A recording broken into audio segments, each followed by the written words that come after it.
Chapter 373. Old Madam he keeps he high by her side to prevent him from making trouble when she doesn't pay attention to him. Today he Ji-hai was well behaved. He did whatever his grandmother asked him to do. Perhaps because there was another man, Li Hongyuan accompanied her. When they met, Old Madam he didn't hesitate to apologize. She didn't beat around the bush. She was straightforward. She was different from other women. Li Hongyuan played the role of a guest perfectly. Although Jingwan was in a high position, she respected those elders who didn't flaunt their seniority. Because she understood Old Madam she had a good impression of her. She was wise, sensible and righteous. In short, she deserved to be admired. Old Madam he could see who was the leader. She was a bit surprised but she didn't ask anything. Old Madam he glanced at him and asked her son to apologize. It's okay if she didn't look at him. She looked at him and couldn't help but twitch her eyes. Her eyes were full of excitement. If she didn't know, she would think that she saw a beautiful woman and fell in love with her at first sight. Then she looked at him again. He was indeed beautiful, a top-notch beauty. But he was a real man, a real handsome man. Li Hongyuan was so handsome but he didn't look feminine at all. When he was young, it was hard to distinguish whether he was a man or a woman. But since Li Hongyuan was 10 years old, he had a subtle and cruel influence. Those who used to make fun of him didn't have a good ending. Jingwan also saw He Ji-hai's expression. But she didn't show any special expression. He was just a crazy fan. It's not like she didn't see it before. Well, because the person who was being fangirled was her husband, Jingwan still felt a little strange. Jingwan slightly tilted her head and glanced at Li Hongyuan. A certain someone was unperturbed, as if he didn't notice. Old Madam he felt itchy. If it wasn't because of the occasion, she would beat him up. Xiao Hai, hurry up and apologize to the princess consort. He Ji-hai came back to his senses. He was a little bully and a scoundrel, but he also inherited the natural qualities of a man from a general's family. His apology to Jingwan was quite straightforward and sincere. Jingwan accepted it, but she didn't say anything more. The He family's style was there. She believed that they had taught He Ji-hai a lot, and he was still like a little tyrant. She couldn't just casually say a few words to him. However, as long as he wasn't really stubborn, she believed that after this battle, he would at least be restrained in the capital. Old Madam he doesn't stay for long. After all, it's a special time. Even with Lu Chengdi's imperial decree, she still needs to be cautious. Jingwan asked Mama Gong to send him out. Little gangster he, on the other hand, kept looking back as if he was reluctant to part with him. Jingwan looked at Li Hongyuan with a teasing expression. Wang Ye's charm is limitless. Even men will bend down for you, unable to extricate themselves. Whether other people bend or not, it has nothing to do with Ben Wang. Ben Wang only needs to bend down for Wan. Is this He family's little Gongzi counted as one of Wang Ye's flowers and plants? Do you want Xie Cheshin to cut him off? Jing won't let go. Her smile didn't change. Jin Qin Wang used to be both men and women, so he didn't mind Jingwan's teasing. That's not necessary. As a husband, occasionally I should help my wife solve her worries. Wan, don't worry. No one can dream of your husband. The husband and wife teased each other for a while. After the joke was over, Jingwan asked Li Hongyuan about He Ji-hai's matter. He's just obsessed with martial arts. He's excited to see you, Li Hongyuan replied lazily. Jingwan nodded. She understood immediately. Let's not talk about this matter for now. It's been 2 or 3 days. How is Wan reflecting on her mistake? Oh, this. Almost done. I'm preparing to clean it up. Li Hongyuan nodded. This husband will wait and see. Speaking of which, to clean up a certain someone's peach blossom, some preparations were still needed. Jingwan ordered for our Jin Qin Wang Fu's steward to see her.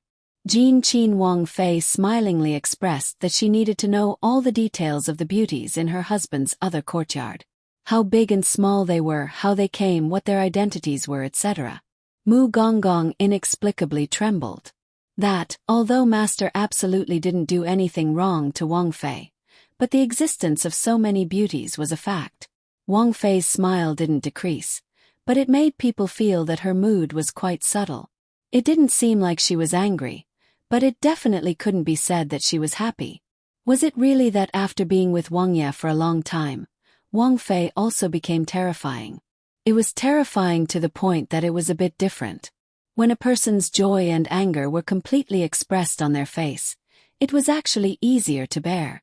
But a gentle fear was what people couldn't bear, right? Fortunately, after Mu Gonggong returned from the Luo family and met with an accident on the road, he had already made preparations. Now, whatever Wang Fei wanted, he could immediately take it out and organize it into a book. He was simply too considerate. Well done.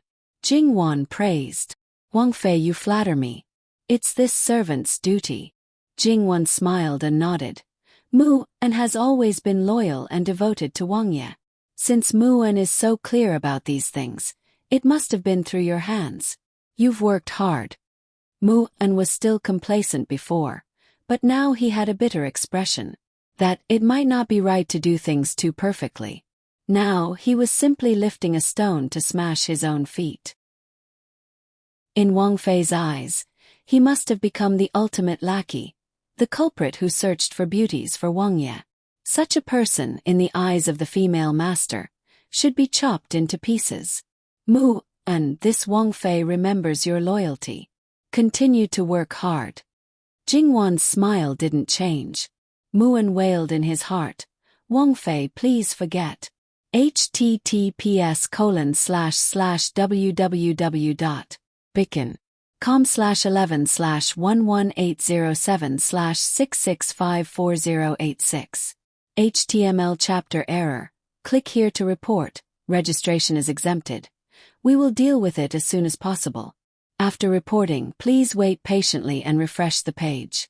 Please remember the domain name of this book. www.bicken.com. Bikugo mobile reading website. Bicken. Chapter 374. In the following 2 to 3 days, the latest rumor in the capital was that Jin Qin Wang Fei was extremely jealous. The beauties in Jin Qin Wang's courtyard were either sent away, sold, or beaten to death by her. Not a single one was left. Even the courtyard where the beauties were kept was completely demolished. The things inside were all dismantled and sold. Not a single one was left. All of this was enough to show how much Jin Qin Wang Fei hated the existence of those who had no one. Previously, there was a rumor that Jin Qin Wang Fei was jealous and could not tolerate people. Moreover, she was vicious and merciless. That time there might have been some doubts, but this time it was really big. It was said that the beauties who were sent away were not dressed properly. It was said that the beauties who were sold were all tattooed with the word sin. It was said that the most miserable were the beauties who were beaten to death, crying and begging for mercy. They were so petty and pitiful that they could not beg Jin Qin Wang Fei to take pity on them. Not only were they beaten until their flesh was lacerated, they finally breathed their last. The beatings did not stop and they were turned into a pile of meat paste. The blood seeped into the ground and could not be washed away. It was not so bad, but Jin Qin Wang Fei actually sat on one side, eating while observing the punishment. That scene made one's hair stand up in anger. Even if it was the notorious Jin Qin Wang compared to Jin Qin Wang Fei, it seemed that he had to retreat. Although Jin Qin Wang's name as the living king of hell was an indiscriminate and comprehensive suppression, Jin Qin Wang Fei only targeted the flowers and plants around Jin Qin Wang Fei. They could not be mentioned in the same breath. Jin Qin Wang Fei was not to the extent of making everyone fear her. However, it seemed that the world's attacks on her were even more aggressive. There were even people who requested the emperor to divorce such an evil woman. Such a person without virtue, not to mention being a daughter-in-law of the emperor. Even ordinary families would divorce her and lock her up in the family temple. Those were all light punishments. The matter was far from over. As Jingwan's grandfather, Luo Rongyan, the Minister of Personnel, was also implicated. Logically speaking, Luo Rongyan should be the one to be directly attacked. However, Luo Rongyan was far from being qualified to sit in the imperial court. No matter how he was impeached, it wouldn't have much of an impact in the end. Thus no one bothered to do that useless work. Ever since Luo Peishan became the minister of the Ministry of Personnel, he had been stubborn. No matter who tried to rope him in, he had offended everyone. At this time, naturally, no one would mention the Minister of Personnel's impartiality. However, even though he was impeached, Luo Shongshu appeared to be quite calm. According to him, his obedient granddaughter was filial to her elders before she got married. She loved her brothers and sisters, and was gentle and chaste. She was a good girl. As the saying goes, there are two sides of the same coin. If his granddaughter really did something wrong, it would be nothing more than that. His meaning could not be more obvious. If his young lady was not well, then it meant that she had changed places. It was a problem of water and soil. Everything was fine before she got married. If there was a problem after she got married, then it must be Jin Qin Wang Fu's problem. Furthermore, it was the imperial family's problem. It was them who led his young lady astray. How many people's faces turned green, including Lu Qingdi's face? It was a little. Well, actually, Lu Qingdi also knew what was going on. Because this matter had not happened yet, he already knew. It was because his family's evil spawn threw a tantrum in front of him in advance. This implied that there was something wrong with those women. Those brothers of his could not bear to see him doing well. They even brought up the matter in Jiangnan. For example, the 3 times he was plotted against, they were all related to them. He clearly did not fight for anything and did not want anything, but there were still people who were unwilling to let him go. Thus, it was better to let his mother take him with her when she died. In front of Lu Chengdi, Li Hongyuan took everything on himself in advance. The only one who could still pose a threat to Jingwan was Lu Chengdi. Lu Chengdi's weakness was grasped by Li Hongyuan. Once it involved his true love, his IQ dropped. In addition, there was some specious evidence in Li Hongyuan's hands, so he did not think about anything else. Everything was for his son. Therefore, after Jingwan did those things, Lu Qingdi's imagination filled in that his son was borrowing his daughter-in-law's hand to get rid of those unstable factors. The beauties in the other courtyard and so on were just a cover. The real people to get rid of were actually in the Wangfu. His daughter-in-law took the blame for his son. He had no choice but to be kind and really divorce her. Speaking of which, the imperial family did not seem to only divorce a woman. There was only the word sudden death. Moreover, with his son's quota of cursing his wife, if this daughter-in-law was gone, he might be a widower for life. Not only that, thinking about the abundant national treasury and the bulging private purse, that was also old Sixth's daughter-in-law's infamy. With all these, Lu Chengdi felt a little embarrassed when facing Luo Shongshu. Then, Lu Chengdi dismissed the memorial and said that he knew his daughter-in-law. She was not a malicious person. It must be those lowly people who angered her. What's more, what she said about being beaten to death was purely false.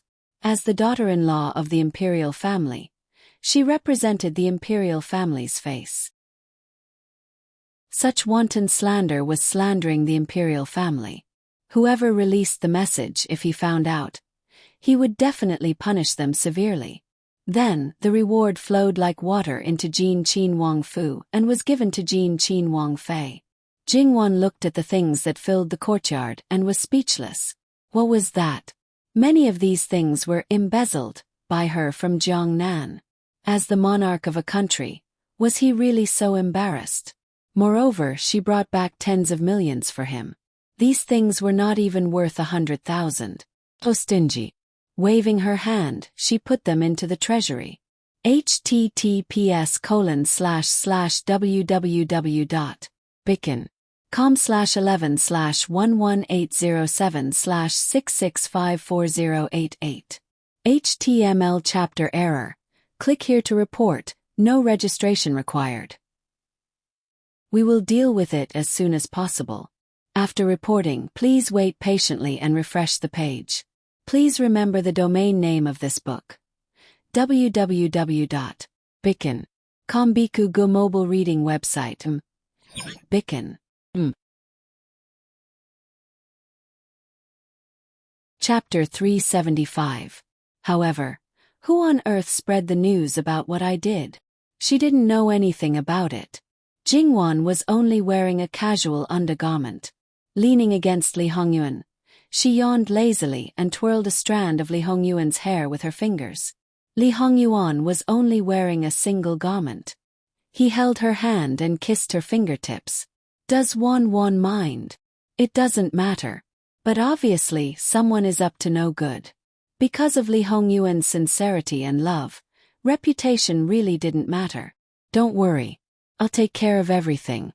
Li Hongyuan lifted Jingwan's chin and lowered his head to kiss it. Li Hongyuan knew very well that as long as there was no other woman besides Wan by his side, no matter what he said, Wan would bear the name of a jealous woman. Although it was not impossible to get rid of it, it would take a long time at least to prove it. Only by letting people know his feelings for her and letting him be labeled as affectionate, and let people believe that it wasn't that Wan didn't want to be with him, but that it wasn't that he didn't want her. Only in this way could he wash away the stigma of Wan. It would take a few years, a decade, or even decades, because no one thought that a powerful and influential man would be faithful to a woman. In this way, Li Hongyuan naturally wouldn't be polite. He had to find some benefits from Jingwan. However, his sweetheart could be a jealous woman or a fierce woman, because she would definitely be removed in the future. But she couldn't be labeled as a vicious woman. If her hands were stained with blood and human lives, as long as it was determined now, it couldn't be washed away in the future. Li Hongyuan had a basic idea of the people behind the scenes.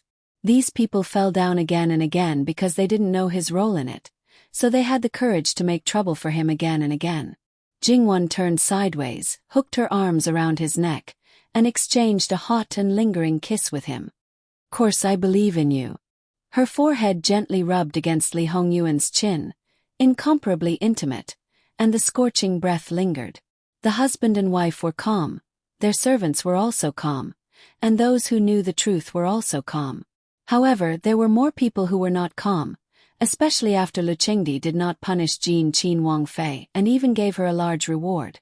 They became even more unsettled, and some even became restless. The things that Jin Qin Wangfei could do, could they also do it? So, this was probably because she didn't know the inside story and didn't have Jingwan's life, so she wanted to have the same illness as her. Well, out of 100 people, at least 99 of them had this kind of illness. The rest were either stupid or had been severely brainwashed by the 3 obedience and 4 virtues. They were all sick, but only Jin Qin Wangfei could valiantly show it. The others couldn't, so one could imagine the feeling in their hearts. Because of Jingwan, the Luo family was greatly affected, including the 2 cousins. Of course, Luo Peishan was still sitting in the position of Minister of Personnel. Even if the 2 in-laws had thoughts, they wouldn't show it. Furthermore, the 2 didn't do anything to their husbands' concubines and Tongfang. Jin Qin Wangfei's time in the capital was also very short. When she first arrived in the capital, Luo Jingshu was already married and had a child. Luo Jingqiang also married not long after, so it didn't affect them. Don't forget, a few days ago, Jingwan also sent a large number of things to the 2 families. Nominally, it was the children's 3 baptisms and full moon gifts.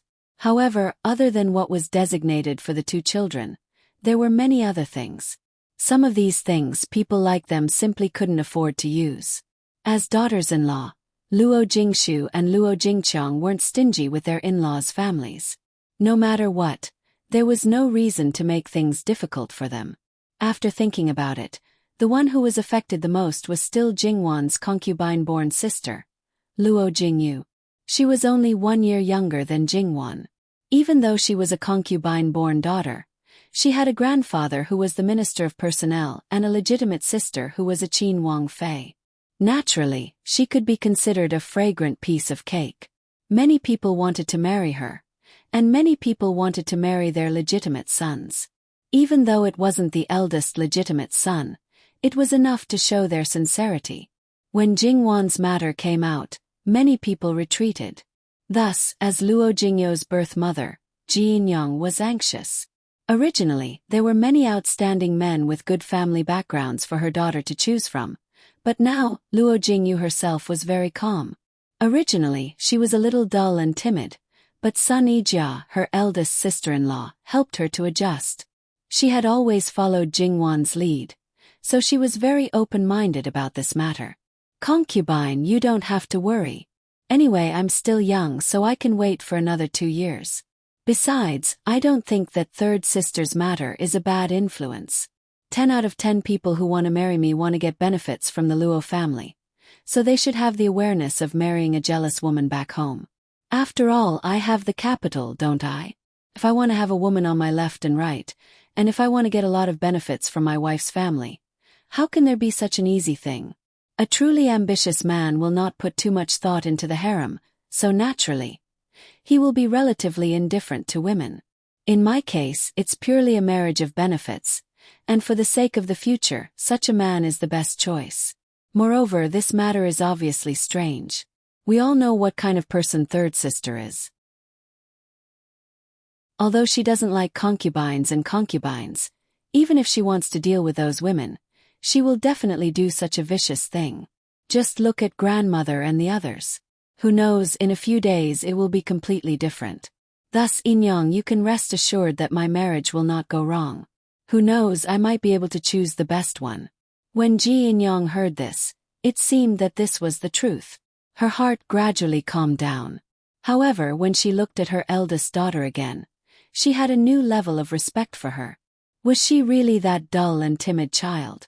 Luo Jingyu looked at her Inyang and smiled. She lowered her head and continued to embroider.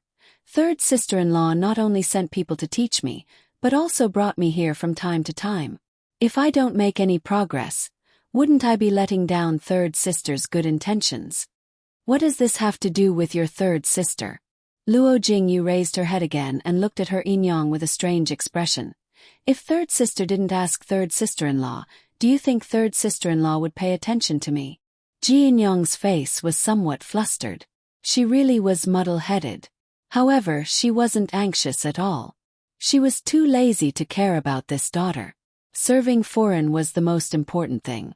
Other than Jingwan, who was at the center of the vortex, the other person who received the most attention was probably Li Hongyuan. Although Jin Qinwang had spoiled those women in the past and completely did not touch them, but he had always spent money to support them. Now, all of them were dealt with by Jin Qinwang Fei. To a certain extent, it was undoubtedly 2 slaps on the face. It was simply trampling his dignity on the ground. His face was completely lost and no man could tolerate it. Thus, he was caught by his brothers and laughed at. https://www.bicken.com/11/11807/665491. HTML chapter error. Click here to report. Registration is not required. We will deal with it as soon as possible. After reporting, please wait patiently and refresh the page. Please remember the domain name of this book. www.bicken.com Biku Go mobile reading website. Bicken. Chapter 376. Li Hongyuan didn't say to accept, nor did he say to refuse. Prince Kong just minded his own business and let people send the beauties out. When Li Hongyuan saw them, his lips curled into a smile. Triplets were indeed triplets. Their identical faces were not a lie, and they were indeed quite beautiful. The only slight difference was probably due to their gender.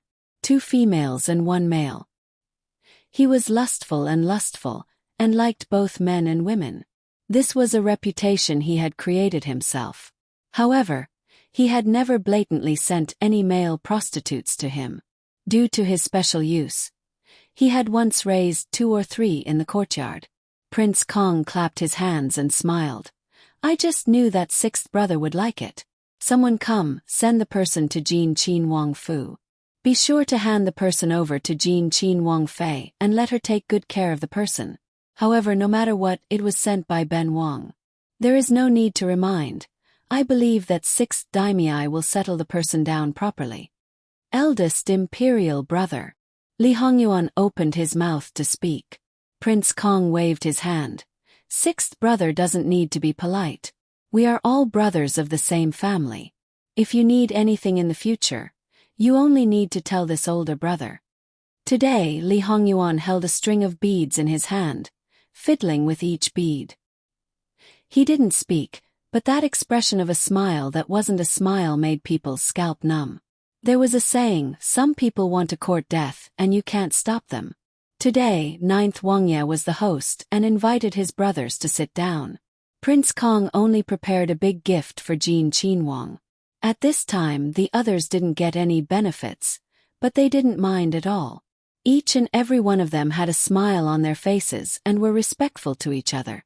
The scene looked exceptionally harmonious. After the beauties were sent away, Prince Kang's personal attendants led 2 guards of the Wangfu to the gates of Jin Qinhuang Fu. With a smile on their faces, they politely stated the purpose of their visit. The guards of Jin Qinhuang Fu were expressionless, but the expression in their eyes was a bit strange.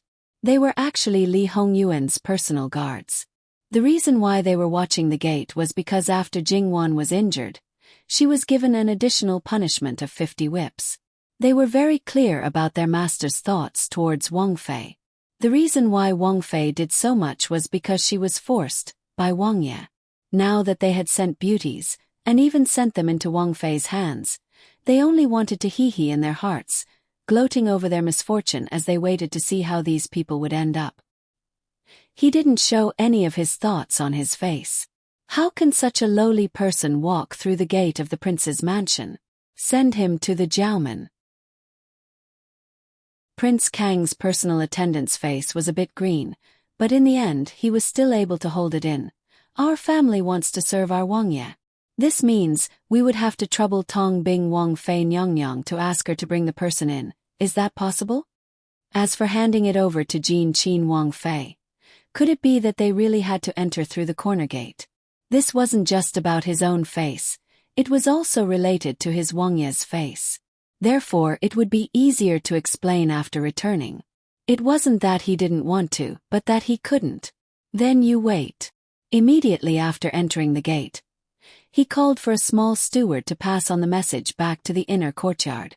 It could be considered to be reporting layer by layer, so this speed really couldn't be fast.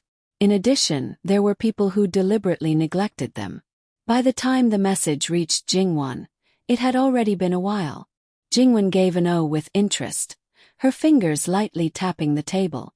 It was said that one is marked by the company one keeps. She was really influenced by Li Hongyuan.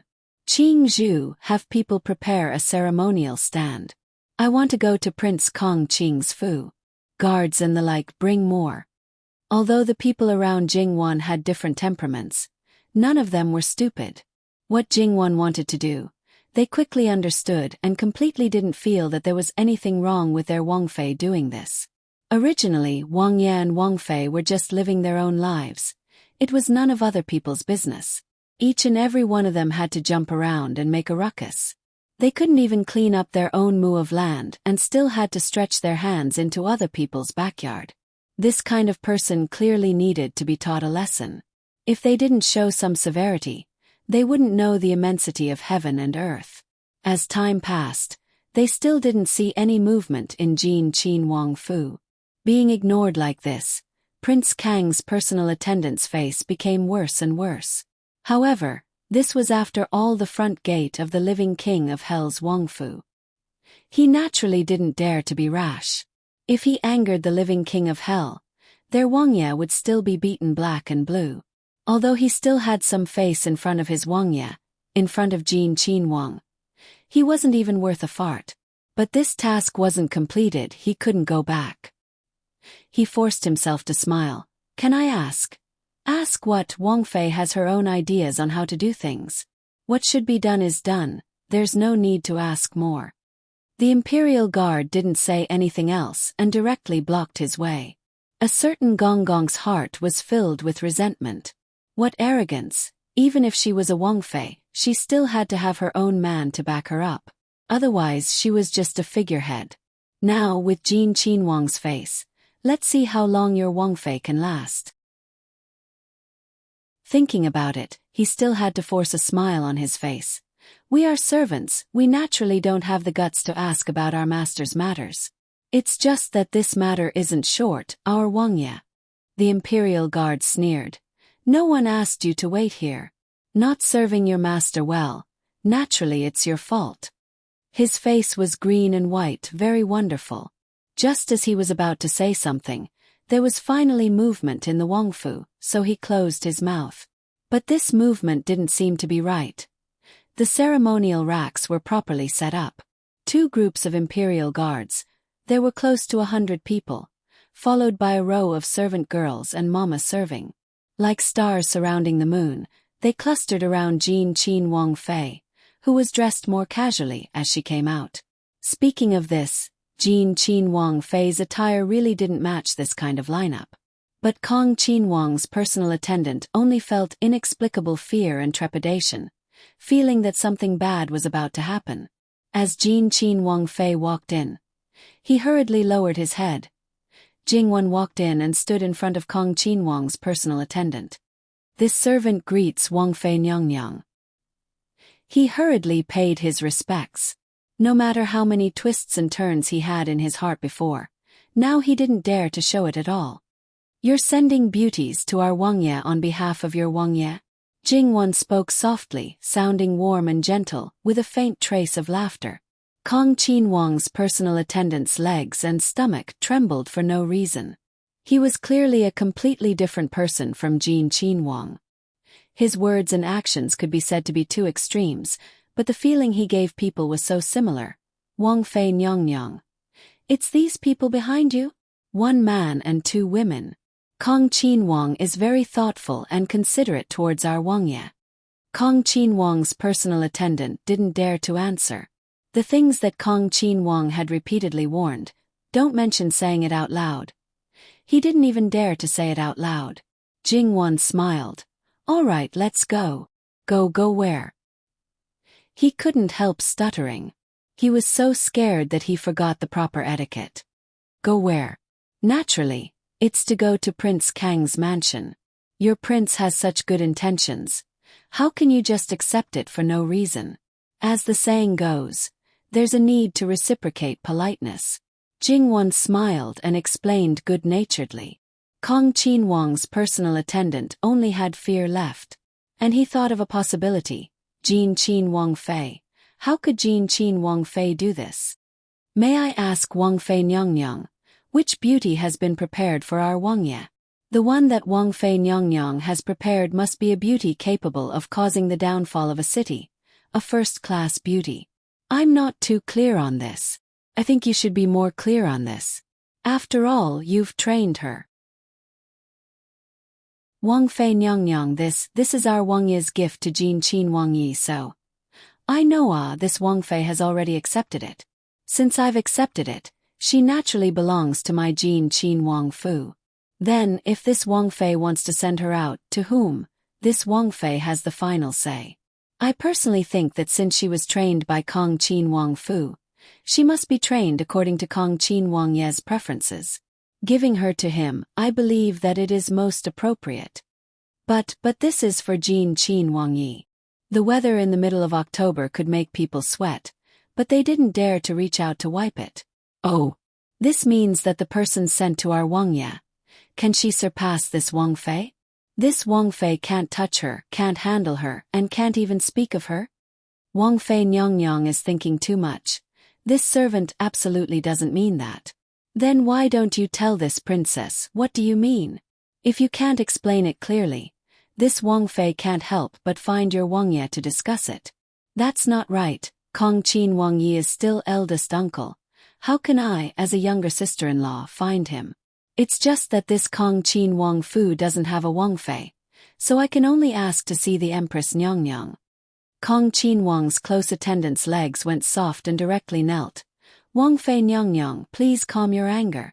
It's this servant who doesn't have a brain and spoke nonsense. Pa pa pa, she slapped herself a few times and didn't hesitate at all. You are the mistress of Jin Qin Wang Fu, it's just a few lowly servants, you naturally can handle them. Jingwen slightly nodded. It's good that you know. Jingwen reached out and put her hand on Gong Mama's arm to get on the carriage. 2 head maidservants followed to serve, and the rest followed at the side. This lineup, compared to a complete Qin Wang ceremonial procession, was not far off. The majestic procession, the destination, was Kong Qin Wang Fu. Kong Qin Wang's close attendant stood up while trembling, wanting to immediately report to Kong Qin Wang. However, several guards of Jin Qin Wang Fu directly drew their swords and looked like they were about to make a move. Please go ahead. Like this, it was not only the 3 beauties who were frightened, even the 2 guards of Kong Qin Wang were sweating. It was obvious that they were not prepared to let them go to the 9th Wangya's Fu to report to Kong Qin Wang. Kong Qin Wang Fu and Jin Qin Wang Fu were not on the same street, but they were not far apart. It was just that when the ceremonial procession of Jin Qin Wang Fu arrived at the entrance of Kong Qin Wang Fu, the guards were lined up and the maidservants and biddies were clustered around. The entrance of the carriage was facing the entrance of Kong Qin Wang Fu. At a glance, one would know that it was not a good thing. The guards guarding the entrance acted as if they were facing a great enemy, their left hand clenching the scabbard and their right hand clenching the hilt. Jingwen got down from the carriage and walked straight to the entrance. The 4 guards who were about to stop her were unceremoniously taken down by the guards of Jin Qin Wang Fu. Jingwen stepped through the entrance of Kong Qin Wang Fu as if she was entering her own home. After entering, the ordinary servants did not dare to approach, and those who had the guts to approach with fear and trepidation were all directly knocked down. In the end, the deputy head of the guards of Kong Qin Wang Fu hurriedly rushed over with people. Originally, under normal circumstances, when the Wang Fei of other Wang Fu came to visit, it had nothing to do with them. But now it was completely different. It was clear that they did not come with good intentions. The guards of Jin Qin Wang Fu took the lead and stood in front of Jingwen to protect her. Jingwen waved her hand to let them withdraw and walked forward as if nothing had happened. They were clearly a group of tall and strong men, but when she moved forward, they could only retreat. It was as if they were not facing a defenseless and weak woman, but a scourge and a fierce beast. The other party was a Qin Wang Fei. Not to mention her noble status, the most important point was that she was the Wang Fei of the living king of hell. If there was even the slightest bit of injury, Jin Qin Wang might bring people to flatten Kong Qin Wang Fu. Their master might be fine, but they would definitely not have a good end. If Wang Fei Nyong has something to say, there is no harm in letting this humble one pass on the message. While retreating, they tried to speak calmly. It's none of your business. Get out of the way for Ben Wang Fei. Jingwen did not speak harshly, but her expression was calm without any ripples and had an indescribable dignity. Wang Fei Nyong, please forgive us. Guarding Kong Qin Wang Fu is our duty. Please forgive us. If they could, they also wanted to hide far away. So you say that you must stop Ben Wang Fei. Alright, let's see if you can stop me. Talking was one thing. When Jingwen stepped forward, they could only retreat. What are you doing? Still not retreating. A woman's voice came from behind the guards. Hearing this, they all breathed a sigh of relief and hurriedly retreated to both sides. Greetings, Wang Fei Nyong. We didn't know Wang Fei Nyong had come, so we didn't go out to meet you. Wang Fei Nyong, please forgive us. This beauty was simple but dignified. She was one of Prince Kang's side concubines, the former Princess Kang's younger sister. When Prince Kang's wife was in mourning, she entered the family to take care of Princess Kang's children. When Prince Kong Qin Wang Fu did not have a legal wife, she was the mistress. As for the other side concubine, she was from Prince Kang's sworn enemy. When she entered the Fu, she was sent to a remote and broken courtyard. However, she was still a beauty and had been abused by Prince Kong many times. Jingwen sized up this side concubine and thought that it was a pity. Although Prince Kong was Lu Qingdi's eldest legitimate son and his status was more honorable than the other brothers, He was essentially scum, the scum of scum. This girl could have had her own beautiful marriage, but because of her sister's dying request, she entered Prince Kong Chin Wong Fu and became a side concubine. Probably no one asked for her opinion and thoughts. Although she had not been in the capital for long, she had not heard any news about this side concubine. If she was really willing, it was impossible for her to not have a sense of existence. No need for formalities. Jingwan was invited to enter the inner courtyard. Jin Chin Wong Fu's bodyguard stayed in the outer courtyard, but the rest of the people followed in, including Prince Kang's personal attendants and the triplets' beauties. Not going to the guest room, not going to the reception pavilion, Jingwan stayed in the garden. That side concubine did not ask Jingwan what she wanted to do and just stayed by her side. Everyone says that Prince Kong Chin Wong Fu's rear courtyard is filled with beauties like clouds. Ben Wongfei has no other intention today. Just wanted to broaden my horizons. Jingwan smiled and said lightly. That side concubine looked thoughtfully at Jingwan and directly ordered people to gather all the concubines in each courtyard. The phrase, beauties like clouds, was not an exaggeration. Compared to Jin Chin Wong Fu's rear courtyard, it was much more exciting and dazzling. However, in this kind of situation, there was only one that attracted the most attention. Because it was too conspicuous, those who didn't know would think that the other party was the real mistress of this rear courtyard. No matter if it was the clothes on her body or that style, it was far better than the side concubine next to Jingwan. This person was Yao Rao. Yao Rao met Jingwan's gaze. She had seen Jingwan once, but she was not very clear. But Jingwan had a deep impression of her. Suddenly, Jingwan hooked her lips and smiled. Yao Rao's back went cold as she had a bad premonition. Jingwan turned her head and said a few words. Although it made people confused, Prince Kang's side concubine still let people do as she said. An arhut bed was set up with curtains around it. Then, under Jingwan's signal, Gong Mama walked towards Yao Rao. Yao Rao hastily retreated, and her maidservants tried to block Gong Mama. But how could they? They were slapped away by Gong Mama. And at that moment, Gong Mama clearly felt that those two maidservants were trying to fight back. Clearly they were martial artists. Gong Mama sneered in her heart and didn't mind. She grabbed Yao Rao. The other concubines who were originally clustered around her were frightened and quickly retreated while screaming. Yao Rao knew that she could not avoid it. To avoid suffering, she followed Gong Mama's strength and walked away. Wang Fei Nyang Nyang. This concubine doesn't know if this concubine has, Yao Rao's question was still calm, but it instantly turned into a scream because Gong Mama tore her clothes in front of everyone. Yao Rao did not have time to say anything else and resisted in panic. Speaking of which, although she was originally a loose woman, it was different now. She must maintain her chastity in order to have a foothold in Prince Kong Fu. But her struggle was like a little chick in Gong Mama's hands. Yao Rao was stripped naked and thrown into the curtains. Then, Gong Mama pulled out the man among the three beauties. Jingwan's intention was self-evident.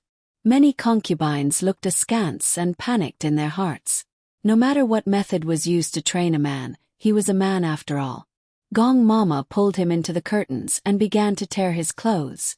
For her, this kind of thing naturally did not matter. Gong Mama soon came out and casually threw the torn clothes in her hands on the ground. In the curtains, there were screams one after another. However, the voice that was slightly masculine was louder than the other one. https://www.bicken.com/11/11807/6654095. HTML. Please click here to report an error. Registration is not required. We will deal with it as soon as possible. After reporting, please wait patiently and refresh the page. Please remember the domain name of this book. www.bicken.com mobile edition.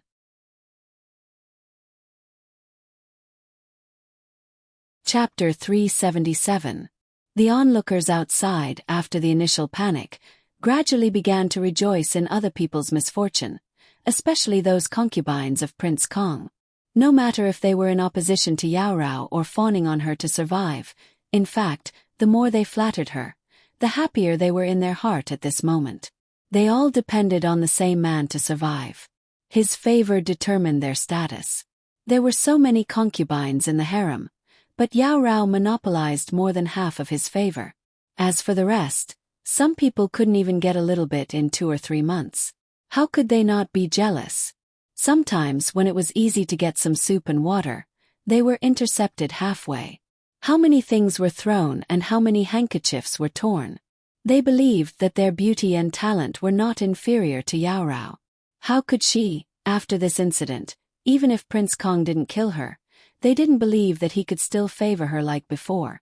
It was like a woman who was born in prostitution. No matter how dissolute she was, once she turned over a new leaf, she couldn't have any relationship with a man other than her husband. Even if she was only seen but not touched, it was still an unforgivable sin. Yao Rao was exactly like this. This was not only related to her innocence, but also related to Prince Kang's face.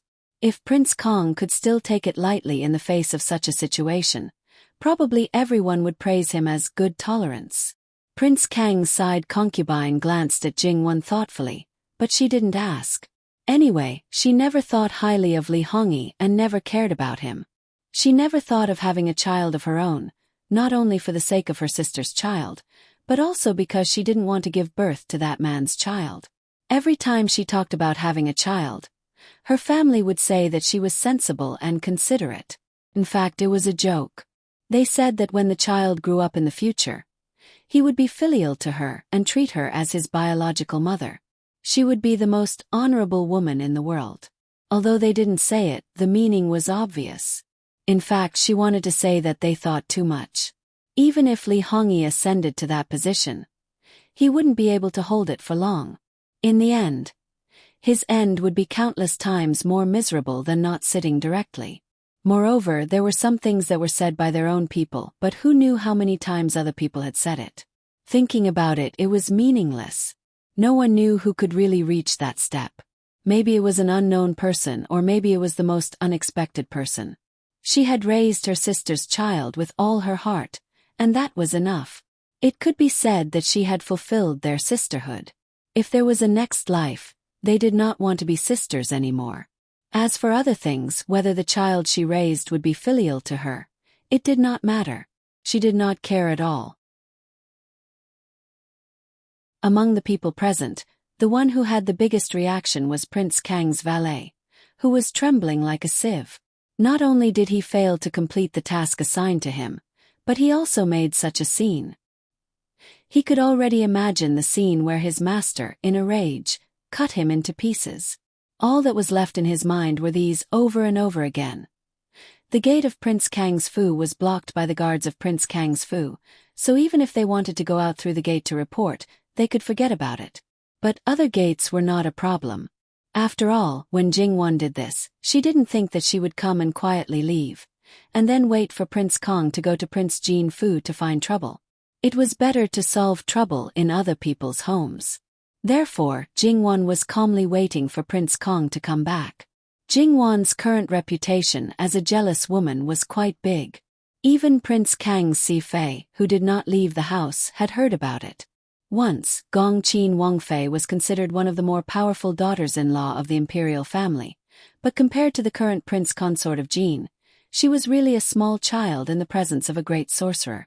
They were not on the same level. After all, the things that Gong Qin Wangfei did were far from being cleaned up in one go.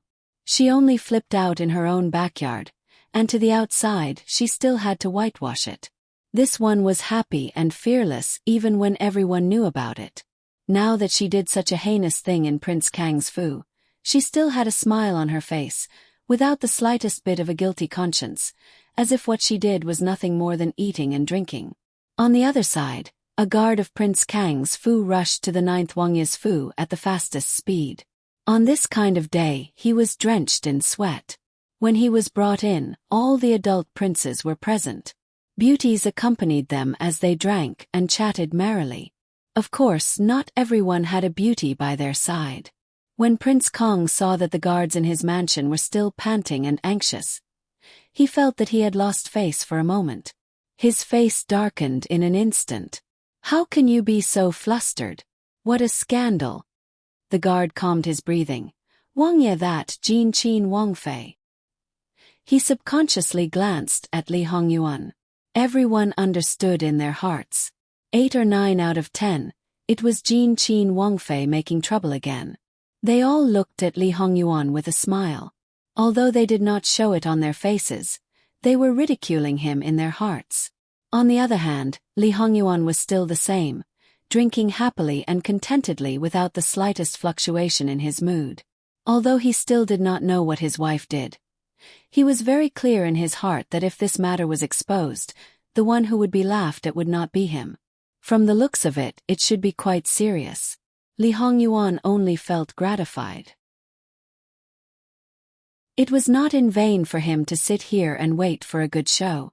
After all, if it was in the past, even if he went to a certain brother's appointment, it would be good if he could give face and drink 2 cups of wine. What are you hemming and hawing for? If you have something to say it directly. Everyone here is Ben Wang's brother. There is nothing to hide. Old Six, don't you agree? Li Hongyuan played with the small jade cup in his hand, smiling yet not smiling. Indeed. Prince Kang's heart inexplicably jumped, as if he had a bad premonition. However, after thinking about it, at most, it would be that 6th sister-in-law who was unhappy and threw a tantrum. What else could it be? Therefore, he insisted that the guard speak of the matter, without leaving anything out. The guard had no choice but to brace himself and lower his head. Like pouring beans, the speed of his speech was quite fast, and in fact it was just a matter of a few sentences. When he finished speaking, the scene was so silent that a pin drop could be heard. Then, Prince Kong directly exploded, flinging away the beauty in his arms and kicking over the short table in front of him. He looked at Li Hongyuan with a gloomy face. Looking at Li Hongyuan's expression, he even suspected that he knew from the beginning. However, no one knew that he was going to give her away, so this possibility should not exist. Moreover, when he thought of Li Hongyuan's ruthlessness and the pain of his back almost being trampled on, he naturally did not dare to flare up at him. "Where is Jin Wang Fei now?" Replying to Wang Ye, "She is still in the Fu." Although Prince Kong did not dare to challenge Li Hongyuan, he still dared to say a few words. 6th brother seems to be a man without discipline. That ridicule was not concealed at all. "Why do you say that?" The one who provoked Ben Wang's Wang Fei was eldest imperial brother, not Ben Wang. When eldest imperial brother was giving her away, Ben Wang wanted to remind you that Ben Wang was not interested in those beauties, so it was best that you did not send them to Jin Wangfu. It was you who did not listen. Now it's just sending her back to you. What's the big deal? What's the big deal? Stripping his beloved concubine and throwing her together with a man, was that called no big deal? Li Hongyuan, this bastard, did not take him seriously. His face, when he wanted to step on it, he stepped on it. Now, a mere woman dared to do this to him. Prince Kang's face was ferocious as he flicked his sleeves and left. Li Hongyuan also stood up.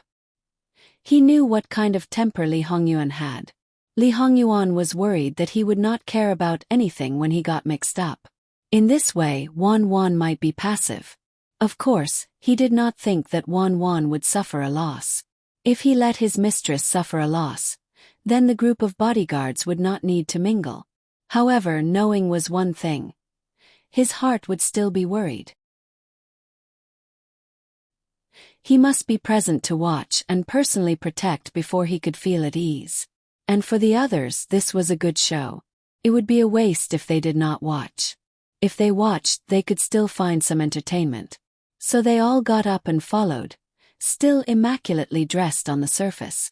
By the time this group of men arrived at the garden of Prince Kong Fu, Jingwan and Prince Kang Sufei were still chatting and laughing while drinking tea. Seeing the aggressive Prince Kong, Jingwan unhurriedly got up, and the others followed her to pay their respects. Prince Kong did not shout "Rise," but Jingwan consciously stood up straight. There was a faint smile at the corner of her mouth, but there was no warmth in her eyes. Prince Kang's return time is a bit later than expected. Fortunately, Prince Kong Fu is not completely unpleasant to the eyes. Otherwise, wouldn't it make people impatient to wait? When these words came out, many people sucked in a breath of cold air. Many people even secretly sighed in their hearts. Not one family would enter the same house. This degree of arrogance was comparable to Prince Jean. Prince Kang's face was distorted. He was obviously restraining his impulse to hit people. Today we came to Prince Kong Fu to let Prince Kong know that unless our Wangye personally asks for the person, there is no need to take the initiative to give the person away. Sixth sister-in-law's courage. When the time comes, people will be surprised. In the end, you are only Li Shi's daughter-in-law. The husband is the wife's leader, the 3 obediences and 4 virtues. Jingwen suddenly smiled and interrupted Prince Kong. In a flash, her face was cold. Prince Kong is sending a man to Didi's rear courtyard. What, do you want to commit adultery in Didi's rear courtyard? Do you want to go find the Empress for comment? Or do you want to directly find Fu Huang for comment? This hat was a bit too big. Prince Kong gritted his teeth and said, "A child molester can also be considered a man?" Jingwen clapped her hands and smiled. If Prince Kong says so, then there is no problem. Mama, go send in a few more of Prince Kang's concubines. The child molesters and concubines are a family, serving Prince Kong together. Presumably, in Prince Kang's eyes, it is absolutely a wonderful thing. https://www.bicken.com/11/11807/6654097. HTML chapter error. Click here to report exempt from registration. We will deal with it as soon as possible. After reporting, please wait patiently and refresh the page. Please remember the domain name of this book. www.bicken.com. Bikugo mobile reading website. Bicken.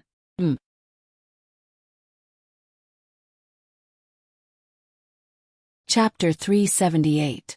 Luo, sure you dare. Jingwen raised a hand to stop Gong Mama.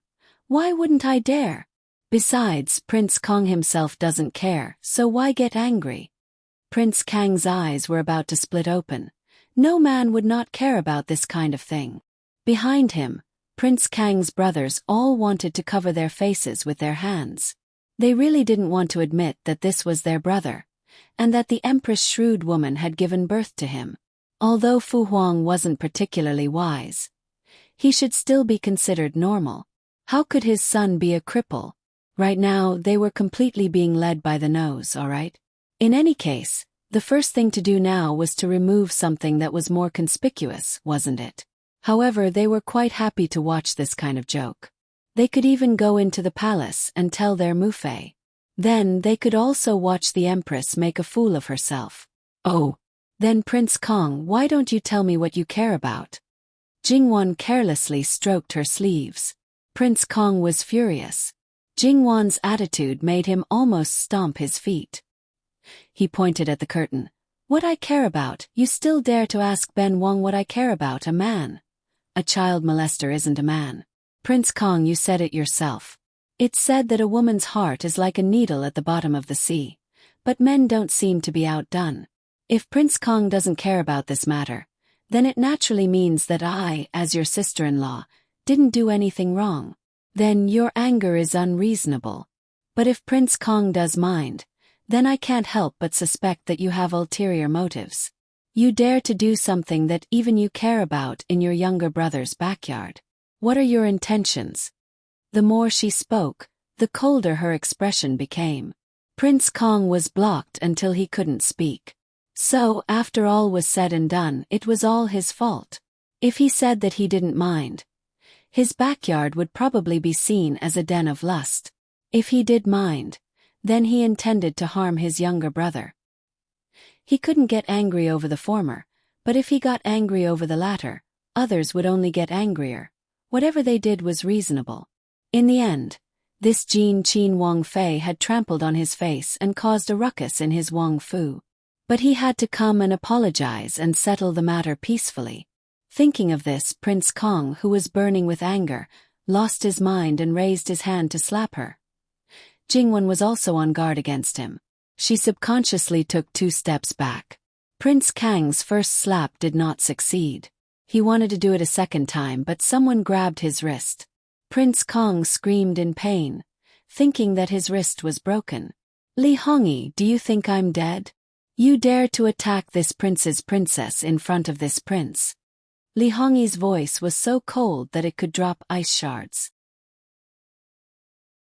Prince Kong wanted to break free from Li Hongyuan's grip, but his little bit of strength was not enough. Moreover, he was in so much pain that he could not exert any strength.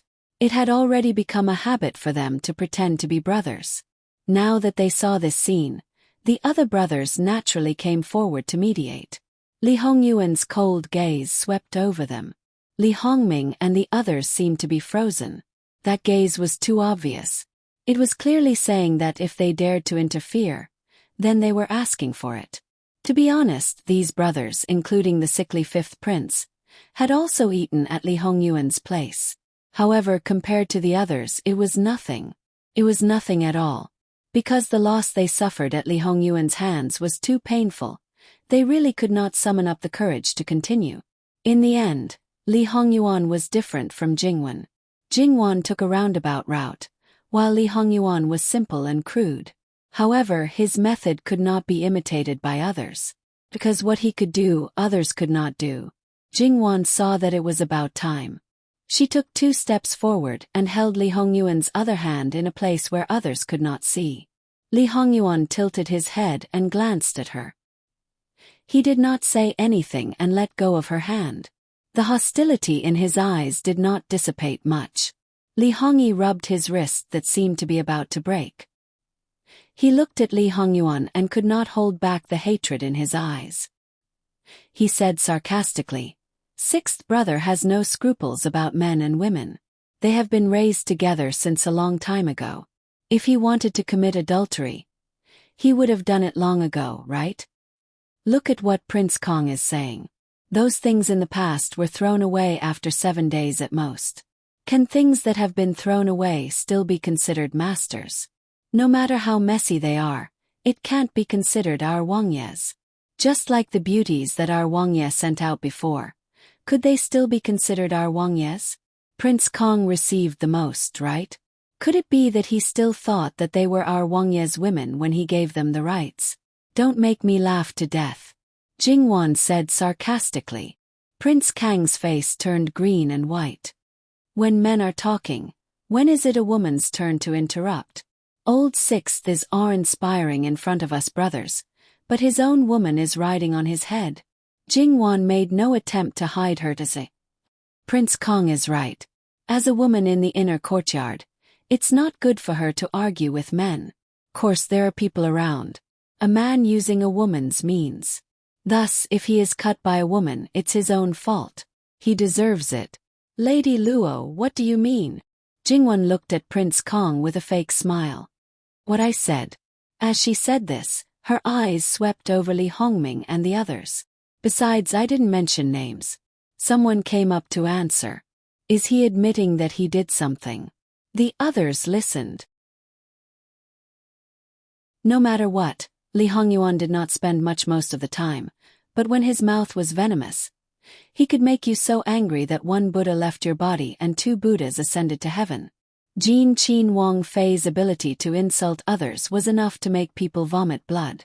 She clearly meant to implicate them, but they did not dare to answer. Originally, for a man to argue with a woman, he was at a disadvantage.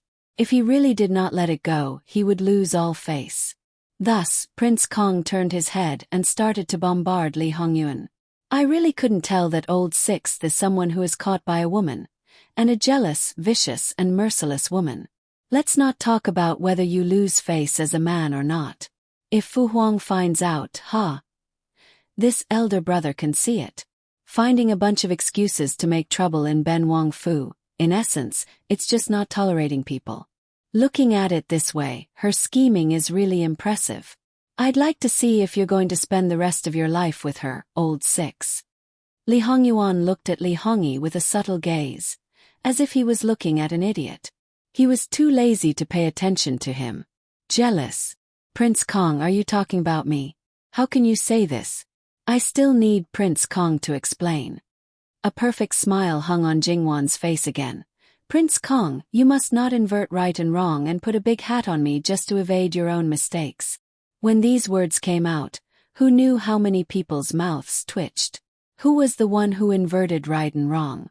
Could it be that the beauties in Old Sixth's courtyard were not handled by Daimei? It was me who handled them. Does it have anything to do with jealousy? I already said that it was just some things that our Wangye didn't want. I don't know where they were long forgotten. I forgot to instruct the subordinates, so I spent money to raise them. I became the mistress of Jin Qin Wang Fu. Cleaning up some useless and wasteful things. How could it be related to jealousy? It's true that Jin Qin Wang Fu is rich, but that didn't come from the wind. The places that should be frugal still need to be frugal, Jingwan said as she looked at Li Hongyuan in confusion. Wangye, could it be that this Chia has done something wrong? Li Hongyuan put his hand to his lips. At this moment, he actually wanted to laugh a little, but he still cooperated with Jingwan and continued to act. Wang Fei is not wrong. So, Prince Kong said that I'm jealous. Where did this conclusion come from? As for this ruthlessness, I don't know when I became ruthless and merciless, directly beating people into meat paste. Some dirty water shouldn't be splashed. I've only ruined my reputation, but the person who splashed dirty water, I don't know what they've ruined. These words in some people's ears couldn't stop their hearts from jumping. This had a deeper meaning. Since Prince Kong wants to distort the facts, then I can only find Fu Huang to reason with. At that time, don't say that I, as a daimyo, didn't give face. There's one more thing that I need to let you know.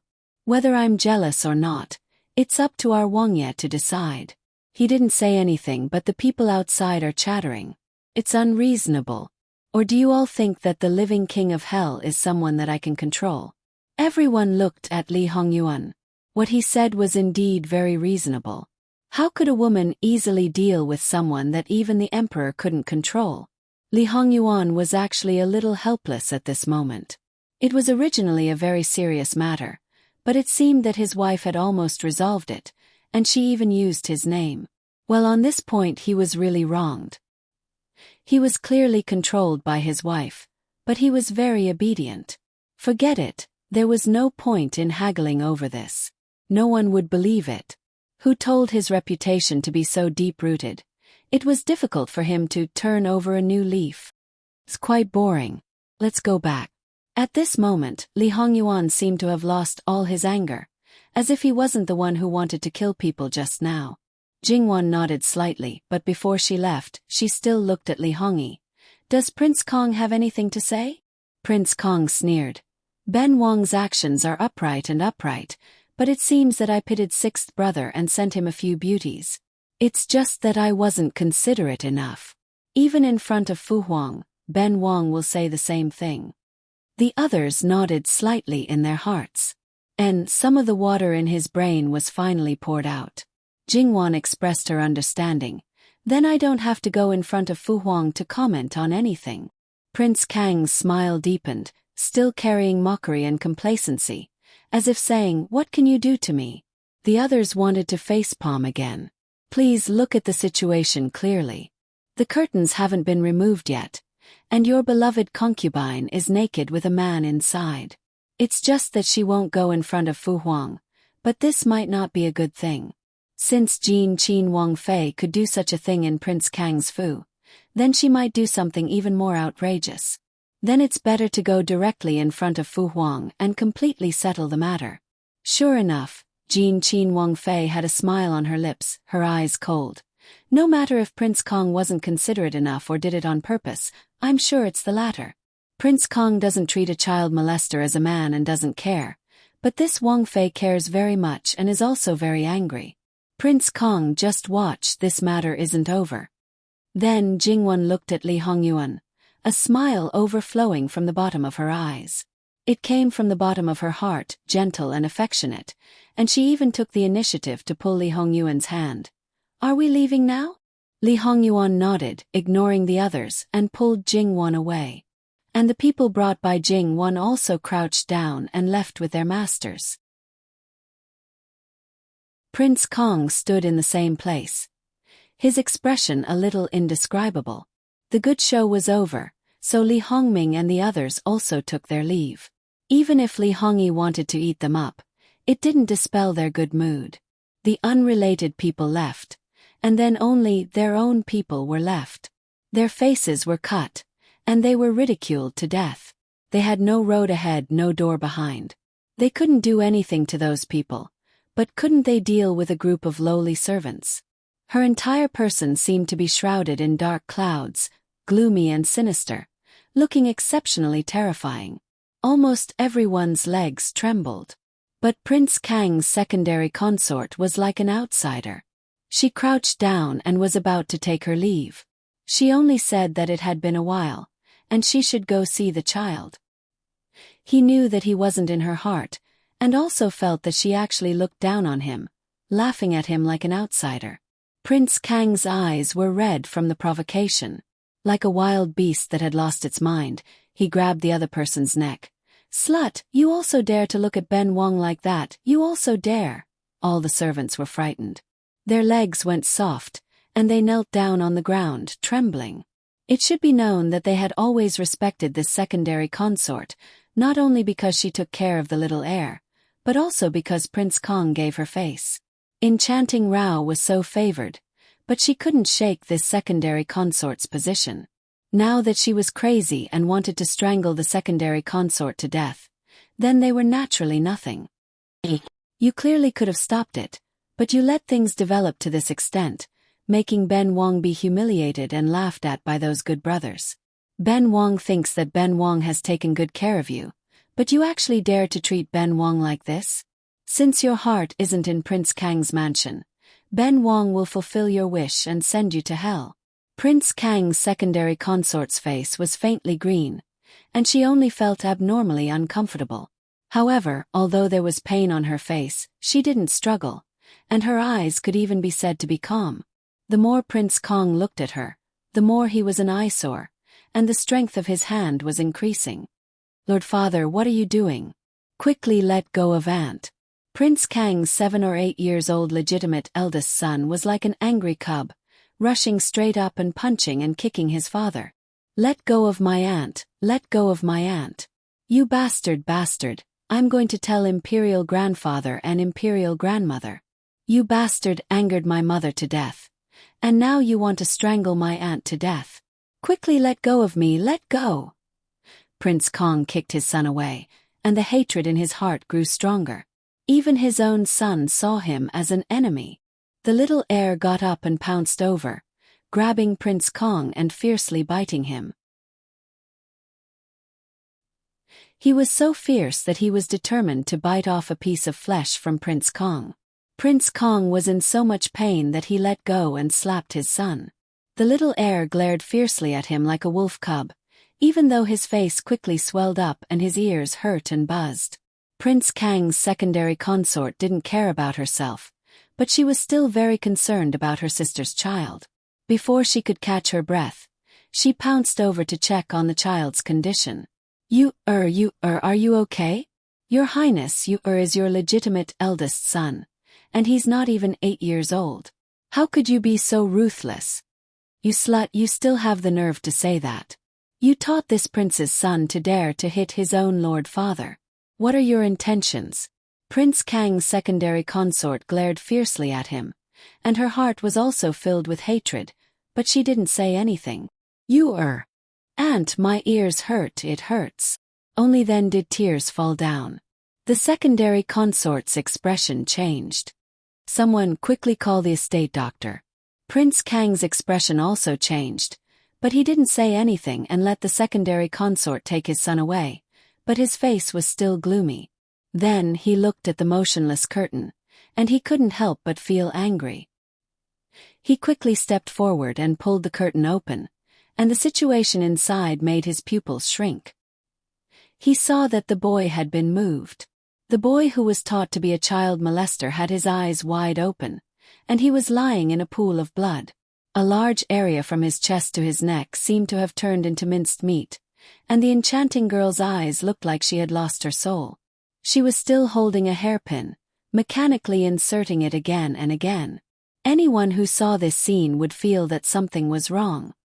Rao, he's already dead, don't insert it again. The enchanting girl acted like she didn't hear anything, inserting it again and again. Prince Kong grabbed her hand. That's enough, Rao. Look at me, look at me. The enchanting girl's eyes gradually focused, and then she slowly realized her current situation. She was stunned for a moment, and then she retreated with a cry of alarm. I didn't do it on purpose, I didn't do it on purpose, I didn't do it on purpose. Looking at it, it was too much stimulation, and her entire person collapsed. Prince Kong reached out and hugged her.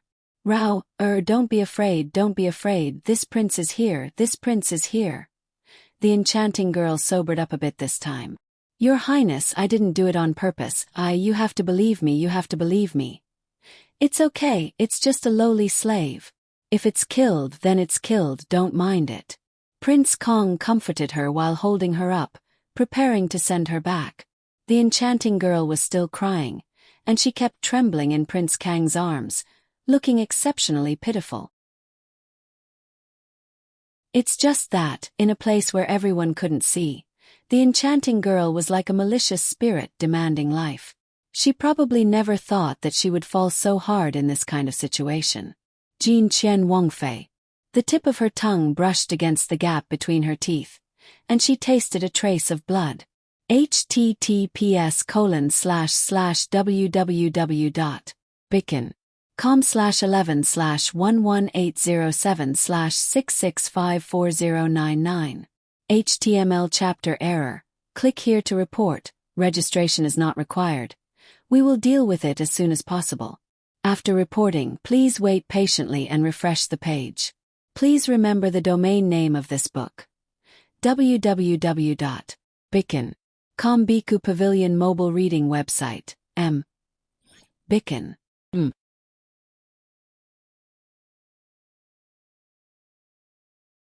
Chapter 379. The doctor was still treating Imperial Prince Kang's little heir. Imperial Prince Kang's concubine was sitting on the side, her face expressionless. Only her eyes were getting colder and colder. Her hands hidden in her sleeves were clenched into her palms, leaving a deep imprint. If this child was really deaf, then she couldn't absolve herself from the blame. This child could be considered the emperor's eldest grandson. Because of his intelligence and delicate appearance, even Emperor Luchang valued him, not to mention the Empress. To a certain extent, she valued him more than Imperial Prince Kong. If he became disabled, the consequences were unimaginable. In her opinion, being punished was one thing, but the main thing was guilt. Such a young child. When the doctor came out with the results, she knew from his expression that it wouldn't be good. Imperial Prince Kang's concubine closed her eyes. Just say it. Imperial concubine, please forgive this lowly one. This lowly one is incompetent. He was trembling. To a certain extent, being a consecrator in a large family was a good job. However, everything had two sides. Just like now, if something happened to his master, he could lose his life if he couldn't do anything about it. You may leave. Someone come, call the imperial physicians. Call as many as you can. It must be said that this was definitely not a small matter.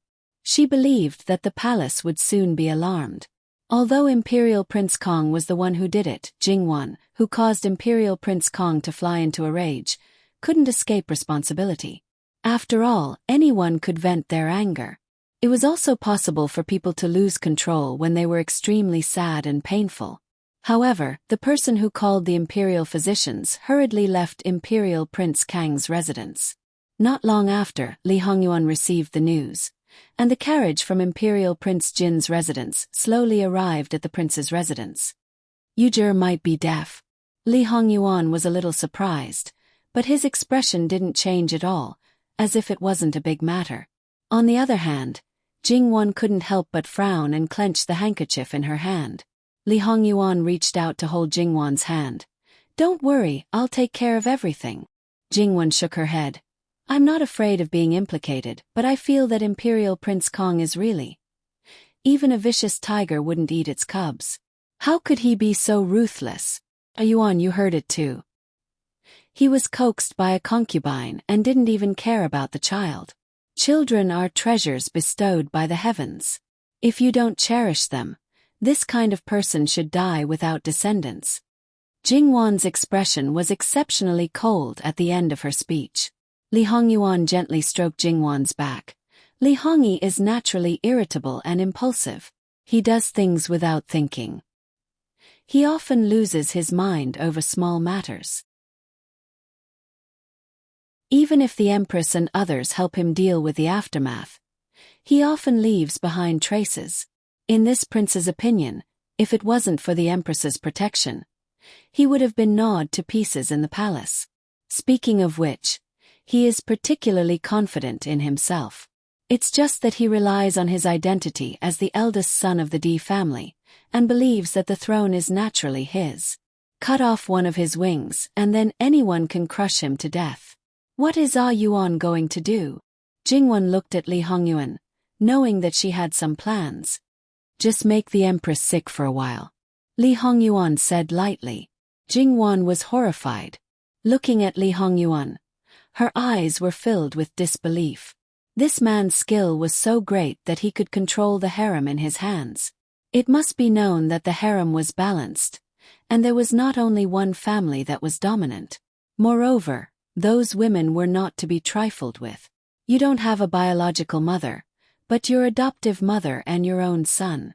If you can control the harem, then what else can the others do? If they want to get rid of Lu Chengdi, whether alive or dead, it's a very simple matter. At this moment, Jingwan's expression was written all over her face. Li Hongyuan laughed. It's not that exaggerated. If it really reached that level, all of this would have been over long ago. It's just that some arrangements can be used once, but it can't be used a second time. Jingwan nodded. So that's how it is. Since that's the case, it must be a very secret arrangement. It's only used at the critical moment. There's no need to waste it now.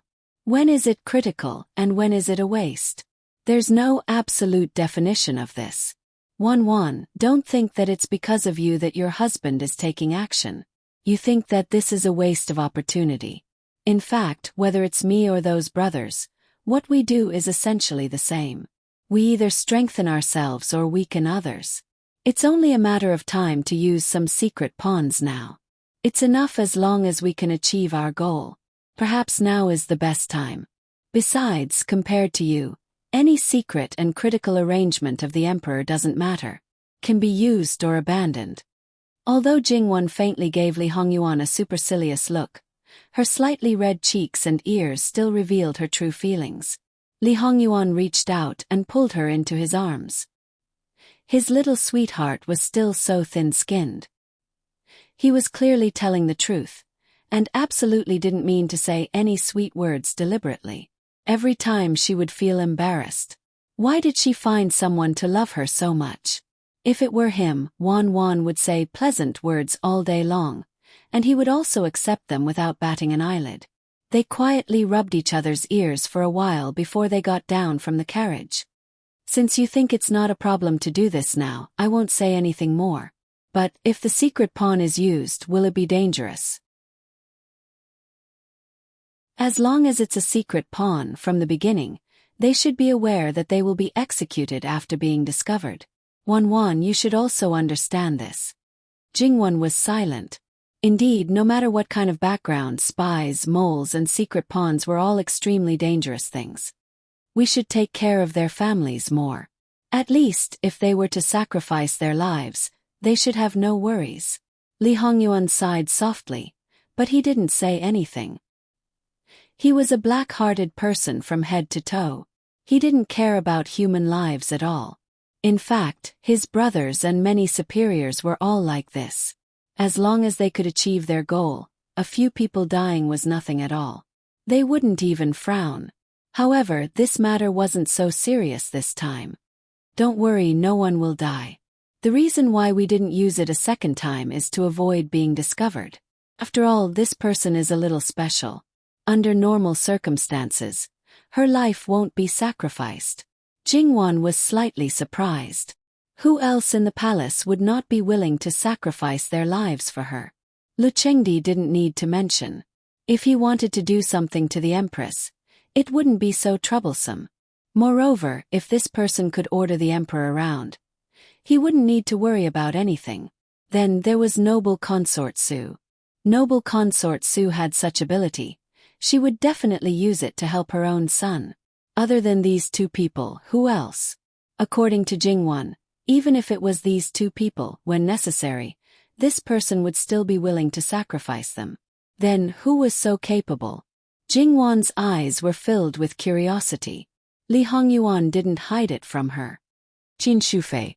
To be honest, this answer, Jingwan really didn't expect. Qin Shufei, that person, how to put it, had a relatively low presence. Although she wasn't as favored as noble consort Su, she was better than the empress. She didn't have any enemies in the palace, but no one dared to touch her. Although she didn't have any children, the Gong prince could be considered half an adopted son. Her maternal family also supported the Gong prince on the surface. However, the struggle for the throne didn't seem to affect her at all. No matter how you looked at it, she seemed to be a relatively special existence in the harem. Compared to the empress and noble consort Su, she was more relaxed and carefree. Compared to the other concubines, her position was more stable. After coming back this time, I should have paid a visit to noble consort Su, but because of an accident, I couldn't go. I have to find a time to pay a visit. At the same time, she wanted to see if there was anything special about this Qin Shufei. I'll go after this matter. In fact, it doesn't matter. Wan, you don't have to worry about it. Qin Shufei won't have any grudges. In fact, I want to know more, Ah Yuan. What's the relationship between you and noble consort Su? No matter how you look at it, you two shouldn't be related at all, but she can be used by you.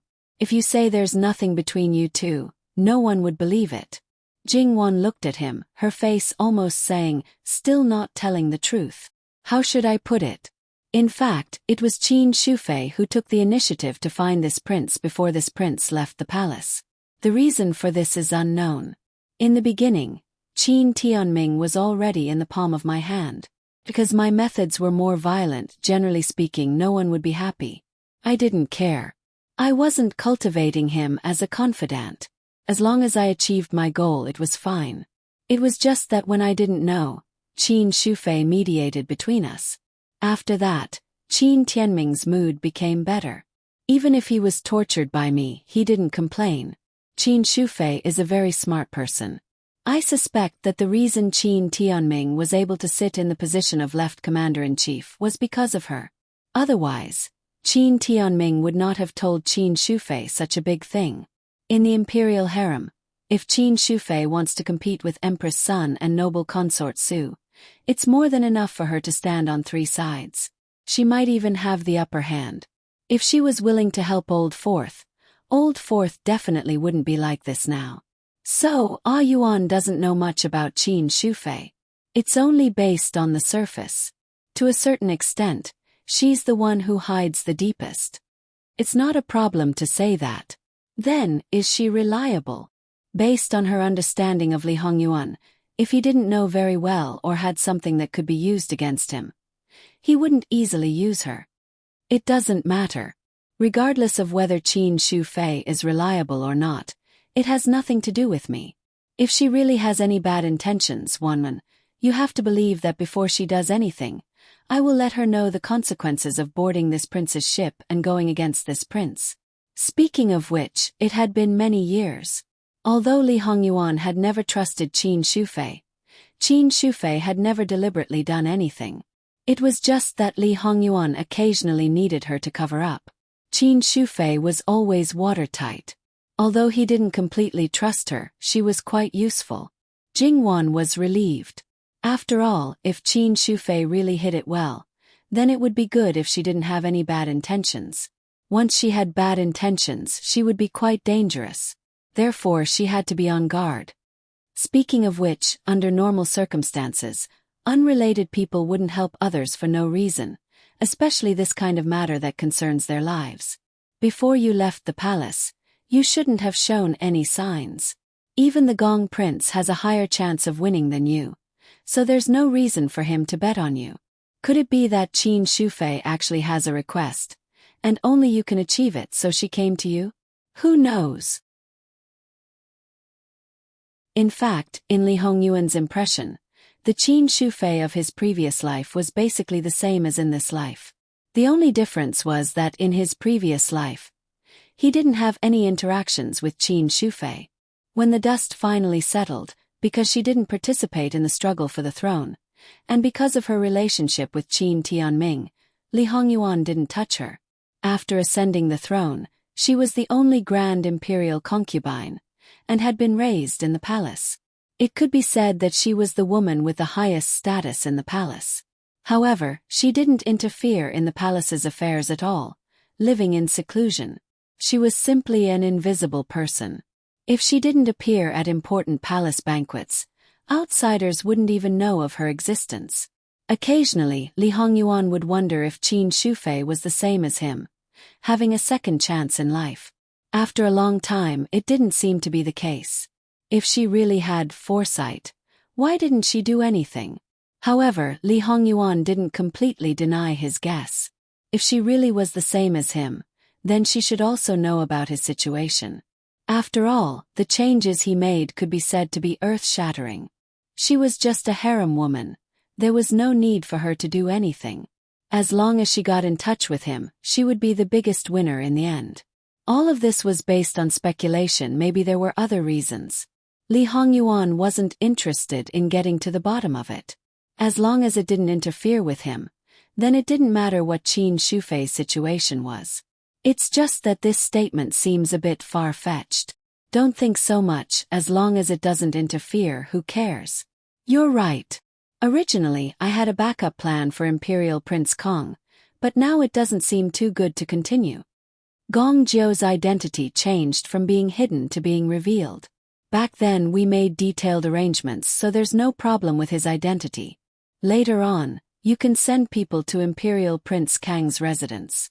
Gong Jiu's medical skills are there for all to see. He's better than many of the imperial physicians. You can show your attitude enough, and even if you continue to do something to Li Hongyi, you won't get involved with you. So whatever you want to do, you can do it freely. It's one thing to give face, but I'm afraid that Imperial Prince Kong won't accept it no matter what. The pitiful one will only be the child. Li Hongyuan wanted to say. So what if the enemy's child died? Forget it. If I really said this, Wan would feel terrible. Yu'er and his father weren't of the same mind, so it's fine to keep him. If he becomes a scourge in the future, then just get rid of him. I'll enter the palace and directly look for Imperial Father. After hearing Li Hongyuan's words, Jingwan ordered people to pay close attention to the situation in Imperial Prince Kang's residence.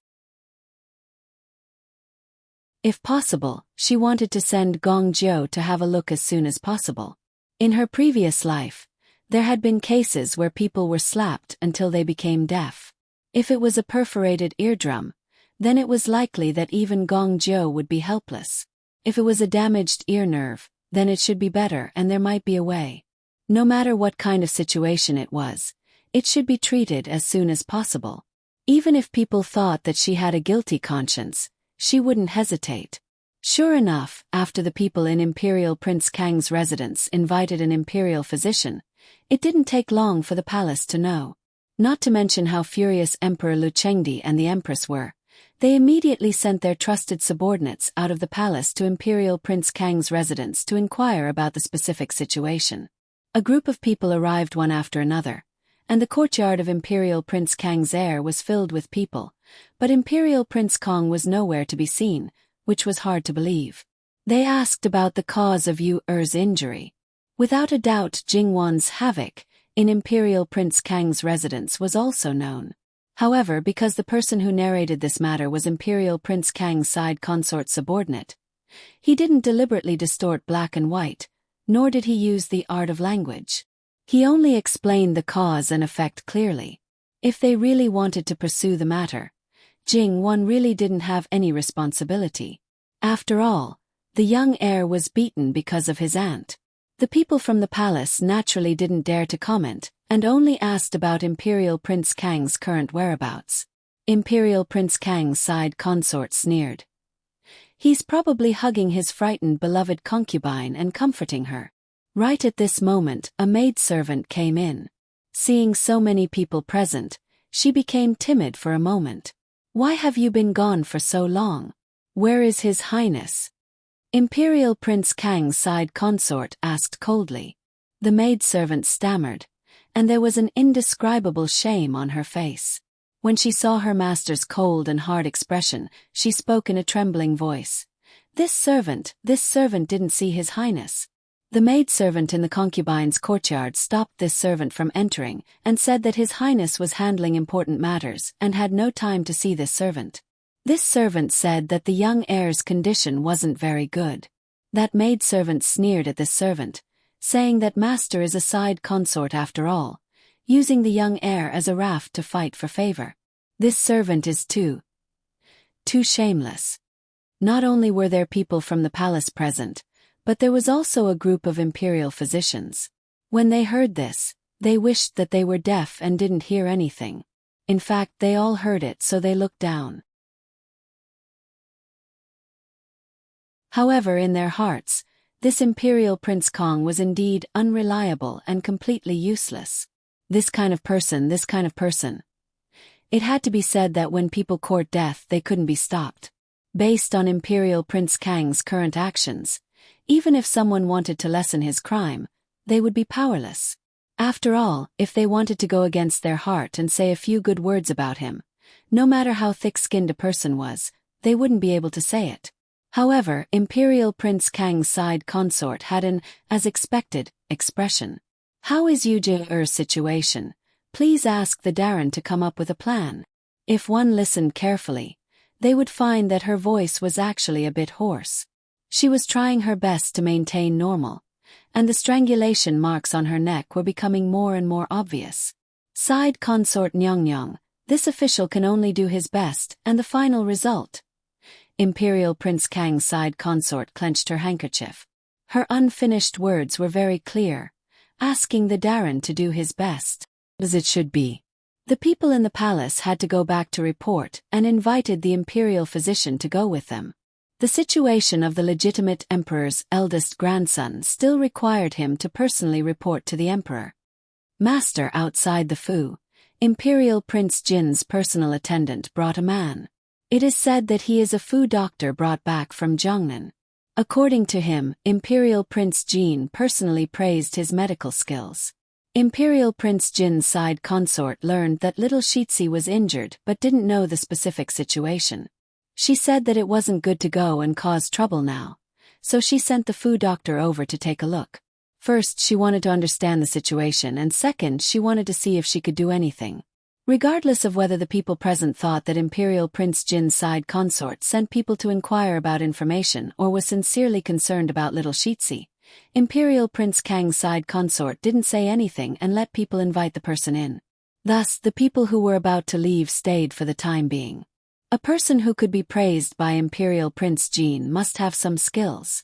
However, when they saw the person, they couldn't help but be suspicious. After all, he looked a bit too young. Gongzhou didn't care. After greeting Imperial Prince Kang's side consort and obtaining permission, he carefully examined little Shitsi and finally concluded, "It can be treated, it can be healed." There wasn't a word of superfluous words. Compared to the imperial physicians who talked about a minor illness as a major illness, they talked about a major illness as a terminal illness. Are these words true? Imperial Prince Kang's side consort, who didn't have a good expression, suddenly stood up. She finally showed a bit of joy, but she was also a bit worried, afraid that she heard wrong. "You, this young man, have a big tone." The imperial physicians were unhappy. The result of their diagnosis was that little Shitsi wasn't completely deaf. This was already the best result. A young man dared to be so insolent. Gongzhou didn't pay attention to them at all. He only clasped his hands in front of Imperial Prince Kang's side consort. This small one doesn't dare to speak rashly when it concerns little Shitsi. The imperial physicians shut their mouths. Indeed, this kind of thing, no one dared to carelessly boast. Then we will have to trouble the physician. If you need any medicinal herbs, just say it. If the Fu doesn't have it, the palace will definitely have it.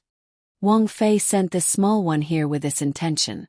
Since this small one can do it, this small one will definitely do his best. Gong Jiu wrote the prescription and then performed acupuncture.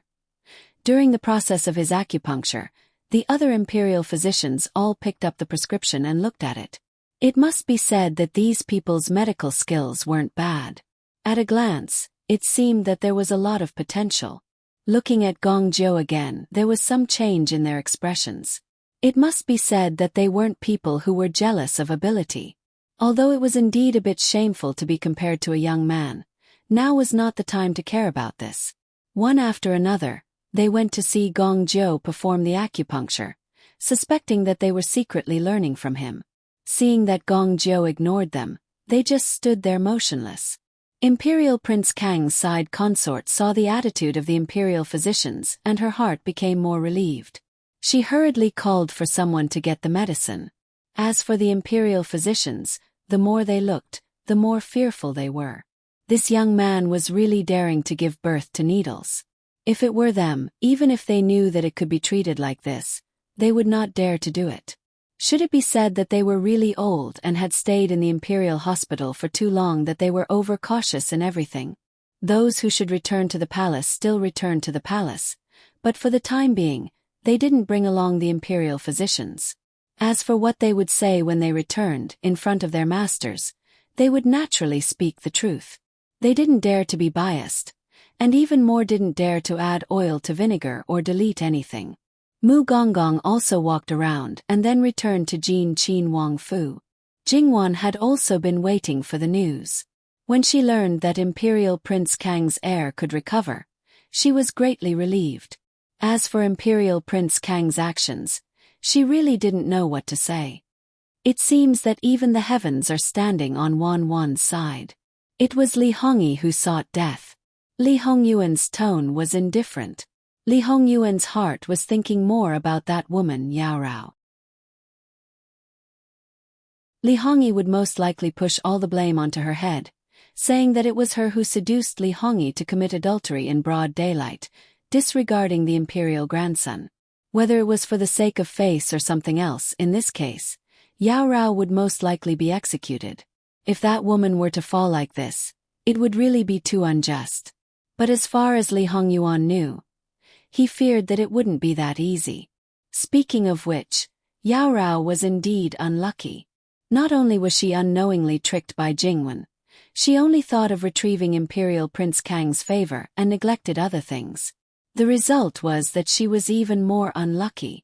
https://www.yanguiwaiwo.com/11/11807/66540101. HTML chapter error. Click here to report, exempt from registration. We will deal with it as soon as possible. After reporting, please wait patiently and refresh the page. Please remember the domain name of this book. www.yanguiwaiwo.com. Bikugo mobile reading website, Yanguiwaiwo.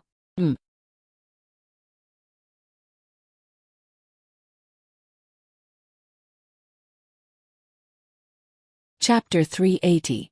After Lu Chengdi's servant returned, he reported the cause and effect in detail. However, this time he used a little bit of skill in speaking. It was not because he was partial to Li Hongyuan and Jingwen, but because he hated Prince Kong in his heart. The other party was a prince, so there was no possibility of revenge. Now that there was a chance, he naturally seized the opportunity to make things difficult for Prince Kong. Sure enough, except for the fact that Jingwen made a scene in Prince Kang's mansion, Lu Qingdi did not connect the matter of his grandson's injury to Jingwen. Instead, because she sent a doctor, he was quite relieved that his grandson was fine. He did not blame concubine Kong, But he was quite angry that his eldest son almost beat his grandson until he became deaf and turned around to sleep with his concubine. He immediately smashed something.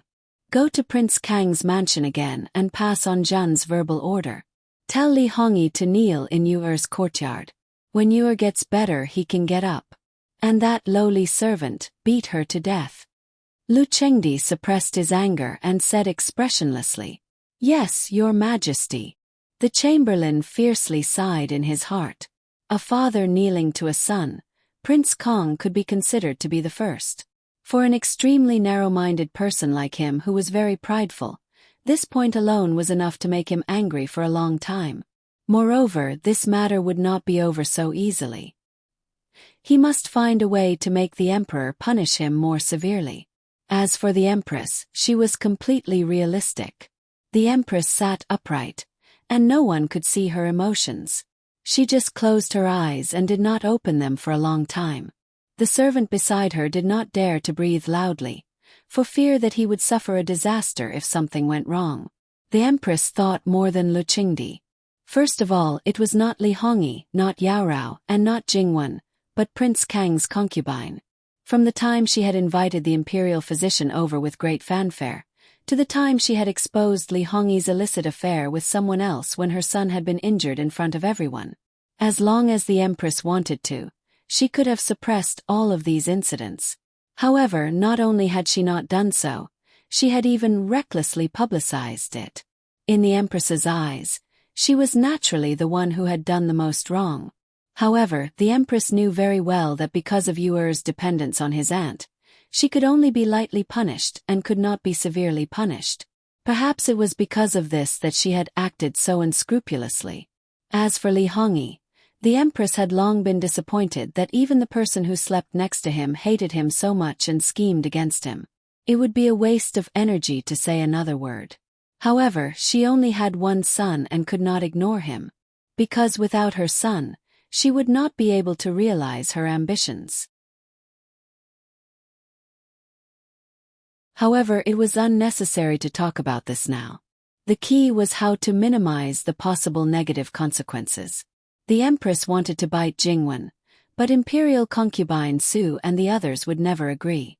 If they really tried to drag each other down, her son would not have a good ending. Therefore, she could only let that lowly servant bear the greatest blame. The empress opened her eyes and ordered the people around her to make another trip. They had to deal with some matters before the emperor's people to express their attitude.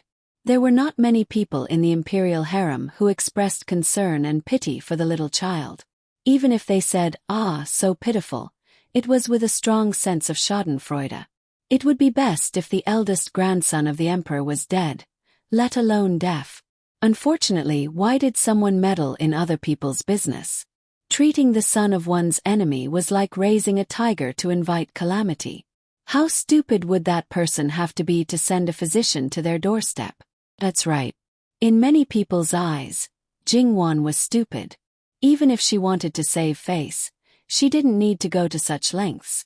If the eldest grandson of the emperor was disabled, Prince Kang's bargaining chip for the throne would be greatly reduced. Prince Rui was also powerful. The one thing he lacked the most compared to Prince Kong was that he did not have a son. Imperial concubine Su did not say a word about this. After all, she was still in trouble. However, in Imperial concubine Su's eyes, Prince Kang's son was the most eye-catching. Because of Li Hongyuan, it could be said that she suppressed all her feelings for Jingwen. On the way, the empress's people saw Emperor Lu Qingdi's people and couldn't help but feel frightened. Imperial concubine Su really had foresight. Without hesitation, she took a detour to avoid them and went to Prince Kang's mansion at a faster speed. At this time, Prince Kong had already climbed up from Yao Rao's bed, and the news that Yao Rao's courtyard was blocked by Prince Kang's side concubine, whether intentionally or not, finally spread. The servant who had blocked Prince Kang's side concubine's maid couldn't help trembling at this time. Finally, she suppressed her fear and went into the room to report. After all, the matter was getting bigger and bigger. If it was delayed, they might all die without a burial place. Just a moment ago, they were still lovey-dovey and flirting with each other. In an instant, Prince Kang's face was as black as the bottom of a pot. He pushed Yao Rao away and got out of bed to kick the kneeling maid's heart. "Lowly maid, tell me clearly what happened. What happened?" That maid was kicked until she vomited blood and trembled like sifting chaff. Enduring the pain, she told the story intermittently. Prince Kong was reckless and impulsive. He was not smart, but he was not completely brainless. Now he realized that he was finished. This time, even if he didn't die, he would lose a layer of skin. Ignoring the maid on the ground and Yao Rao, he pulled his clothes and hurriedly put them on. Without even wearing shoes, he rushed to his son's courtyard. Yao Rao, who was lying on the bed, had an unusually gloomy expression. She didn't expect that not only did she fall once, but before she could completely get up, she fell for the second time. And this time it would not be so easy to get up. Yao Rao had been struggling for many years. If her brain wasn't enough, she would have died long ago. She was very clear about her current situation. Li Hongyi, that waste, would absolutely not be able to protect her. She didn't dare to have a bit of luck. Yao Rao came down from the bed. She didn't have a single thread on her body. She didn't seem to feel cold at all. She directly walked in front of the maid and also kicked her. Not only that, she also stepped on the maid's neck. "The concubine sent someone, why didn't you inform me?" The maid was very scared, but she didn't dare to resist at all. Master, this servant thought that the concubine wanted to borrow the heir's favor, so..." Yao Rao leaned over and slapped her. She deliberately bent her finger slightly and scratched the maid's face, leaving several bloody marks. "You have only been in Prince Kang's mansion for 1 or 2 days. The concubine wants to use this method to gain favor? You're just a waste who can't do anything right." Yao Rao was so angry that her chest couldn't help heaving up and down. What kind of temperament the concubine had, she was very clear about it. Because of this, she dared to be unscrupulous in Prince Kang's mansion. She held on to Prince Kong, that man who couldn't stand good words, and from time to time gave him some ideas. She was the most powerful person in the mansion. If the concubine came to find her, it would not be fake. The people under her actually made such a low-level mistake. It was really not a small mistake, but a big mistake could be fatal. Perhaps it was because she had been too relaxed and too idle for half a year. In a moment of carelessness, the people under her also became impetuous and frivolous. However, although this maid was one of her own people, she hadn't been with her for a long time. "Someone come." Another 2 maids came in and respectfully stood there. They didn't say anything and didn't even look at her. "Help me and this cheap maid change our appearance," Yao Rao coldly said. She didn't ask where these 2 people went before. She wanted to save her life now, so she could only use this method.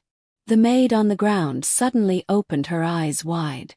She was very clear about what was going to happen next.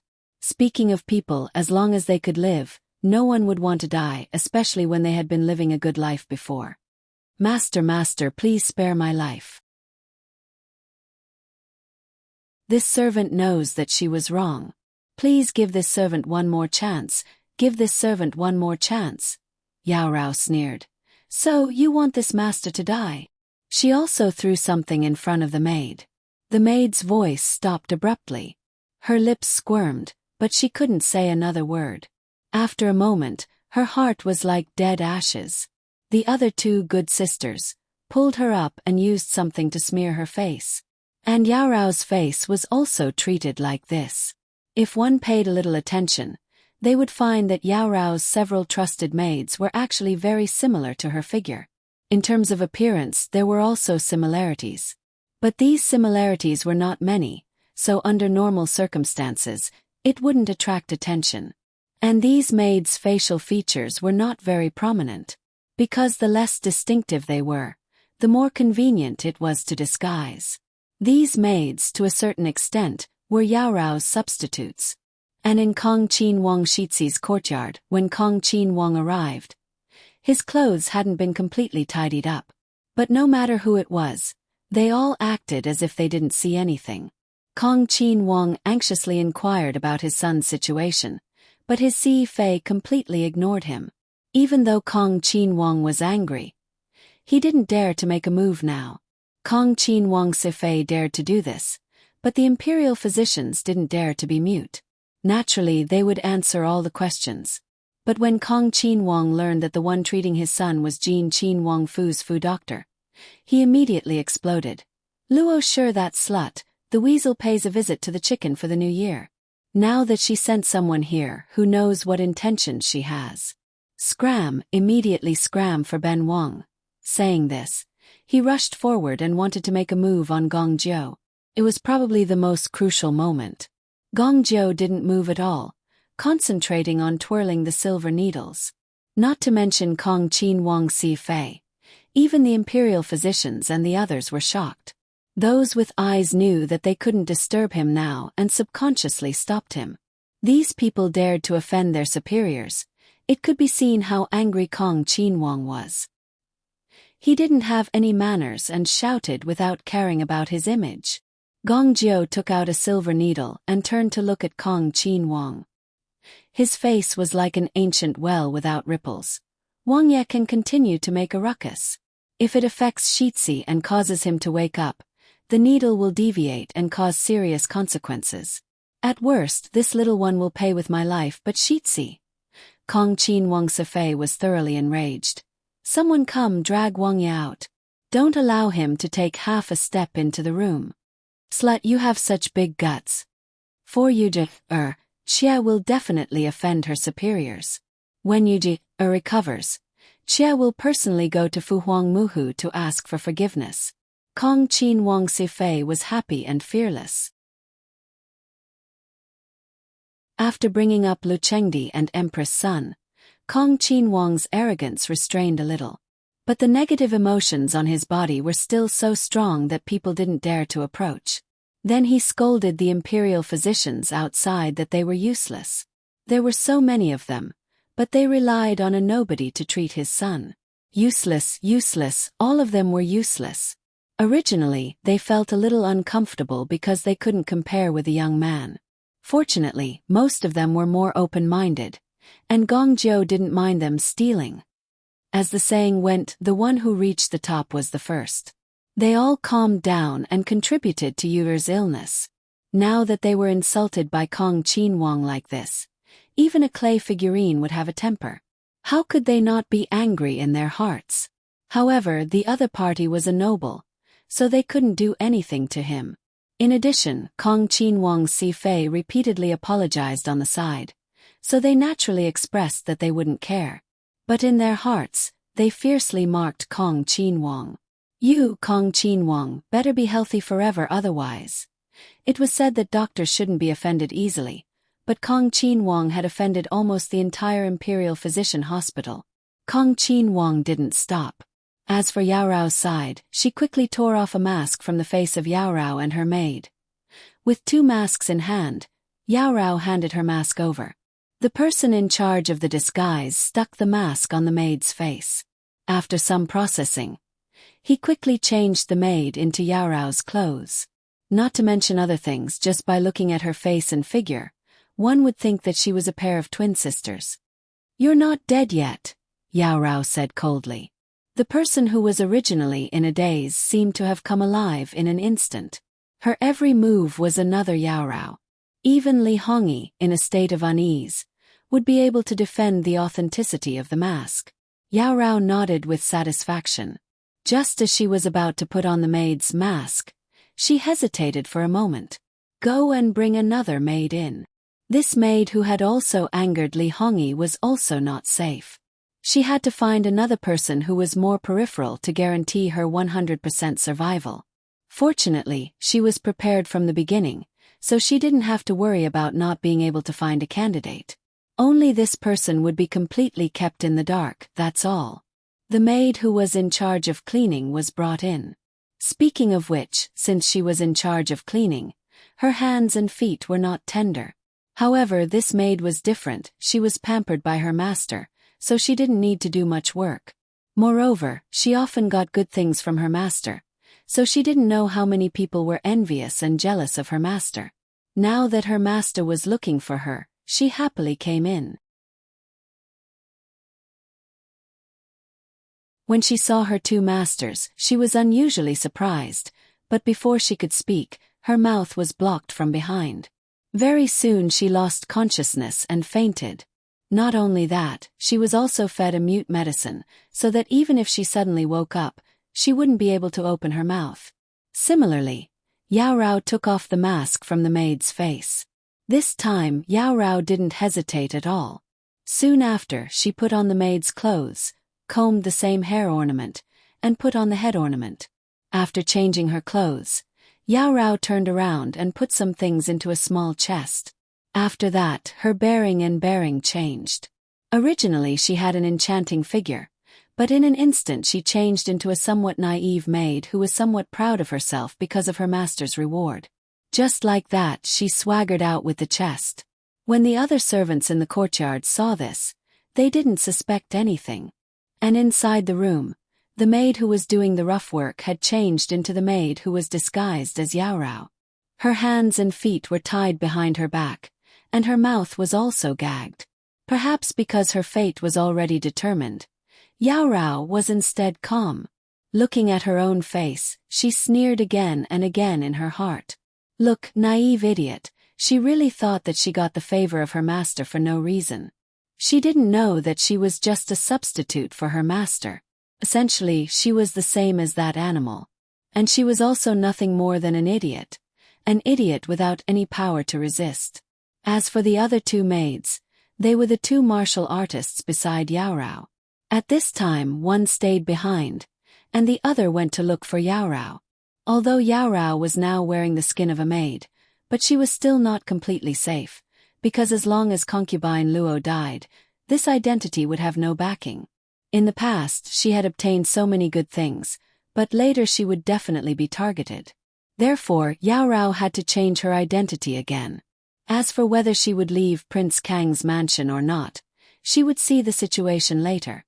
For Yao Rao, it would not be difficult to change her identity again. The so-called substitute, there was 1, 2. And naturally there was a 3.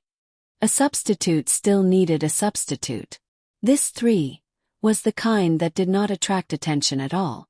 After killing her, she would disguise herself as a maid who did the rough work and pretend that someone was greedy for money.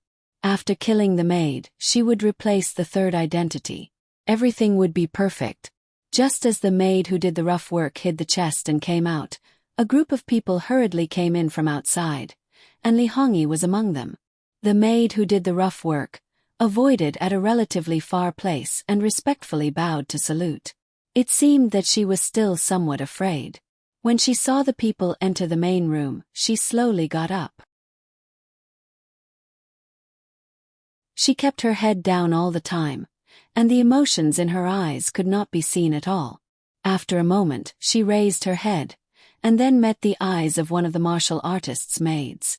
She nodded without a trace, and took advantage of the chaos here to change her identity for the last time. Concubine Huang was beaten in front of Imperial Prince Kong. No matter how she cried and begged for mercy, Imperial Prince Kong was indifferent. He just watched her being beaten until her flesh was lacerated and blood flowed out. Finally, she breathed her last and her eyes bulged out. She died with endless resentment. And that maid who blocked the side concubine woke up in pain. She completely did not know what had happened, and was beaten to death.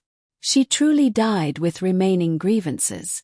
From the beginning to the end, Li Hongyi did not discover that Yao Rao was a fake. In fact, it was very easy to distinguish the real from the fake. As long as he rolled up his sleeves, it would be fine. After all, he and Yao Rao had just made love not long ago, and the traces on his body were very obvious. However, who would have thought that in such a short time the person would be changed? And Li Hongyi only wanted to let Yao Rao die earlier, so as to reduce his guilt. He had never thought that Yao Rao had helped him a lot in this half-year. Not long ago, she was still flirting with him. But now, she was so merciless, and he did not regret it at all. He was selfish and heartless. Perhaps he thought that he was straightforward and decisive, as a superior should be like this. However, before the ground was cleaned up, Lucheng Emperor's chamberlain was brought over by the servants.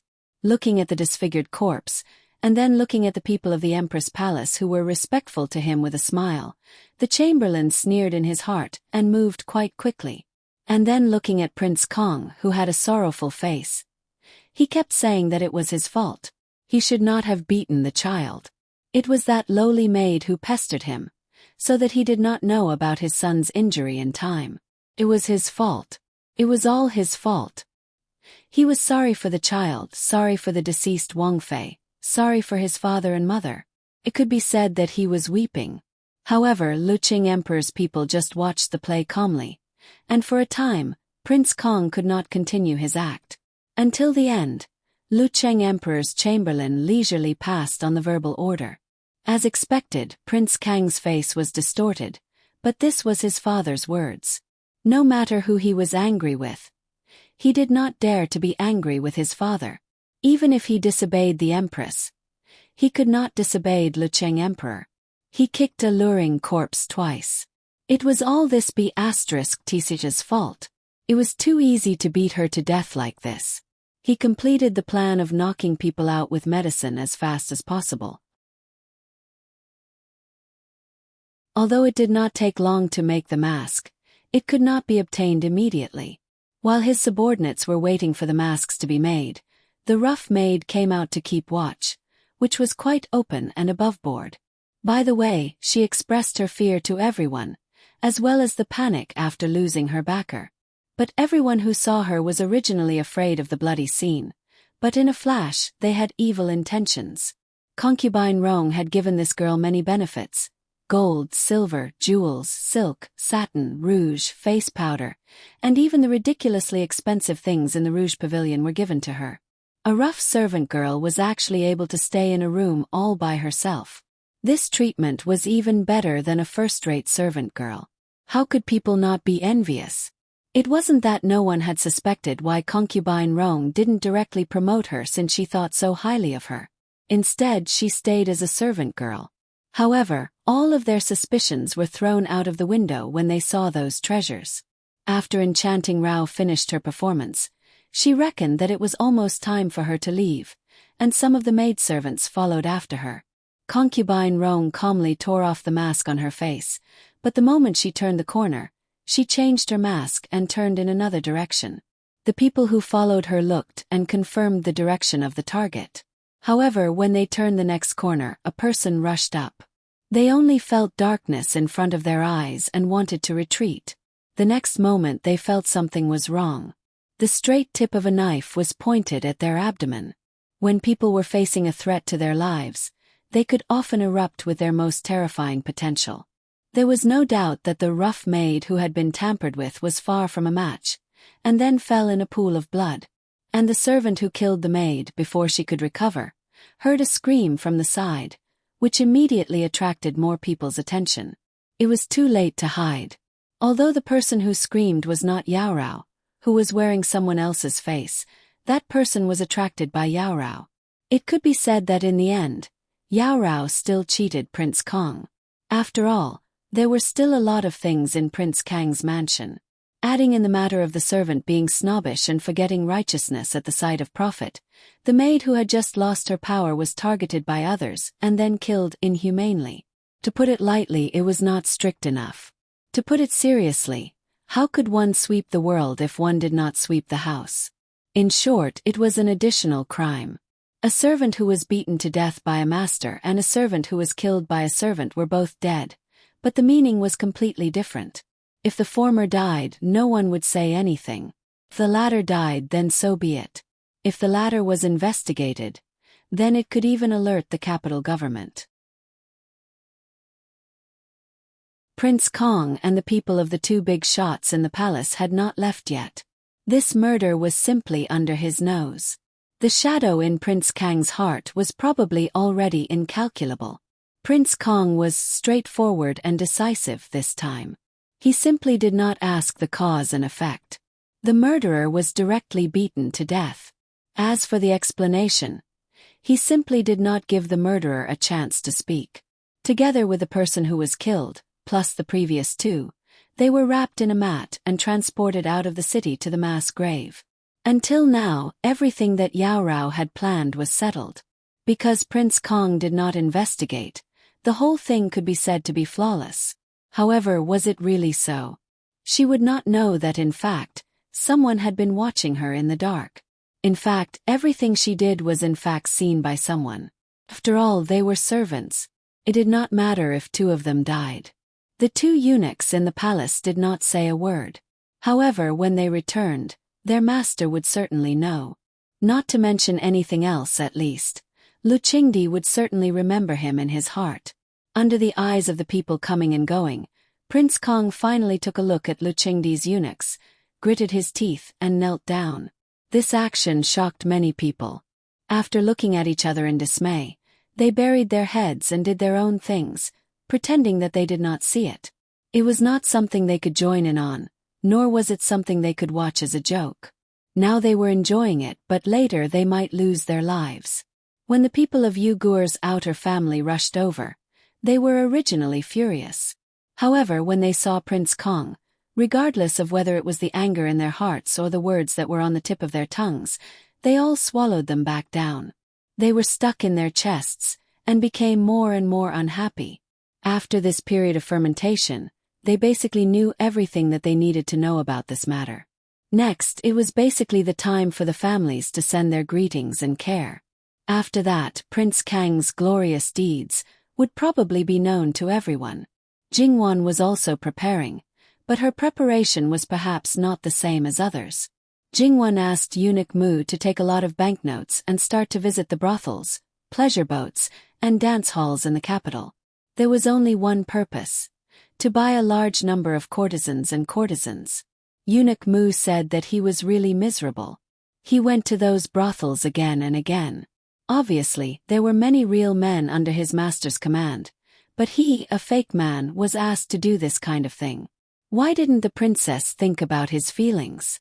It must be because he offended the princess, so the princess was taking revenge on him. Eunuch Mu wiped away the tears that didn't exist.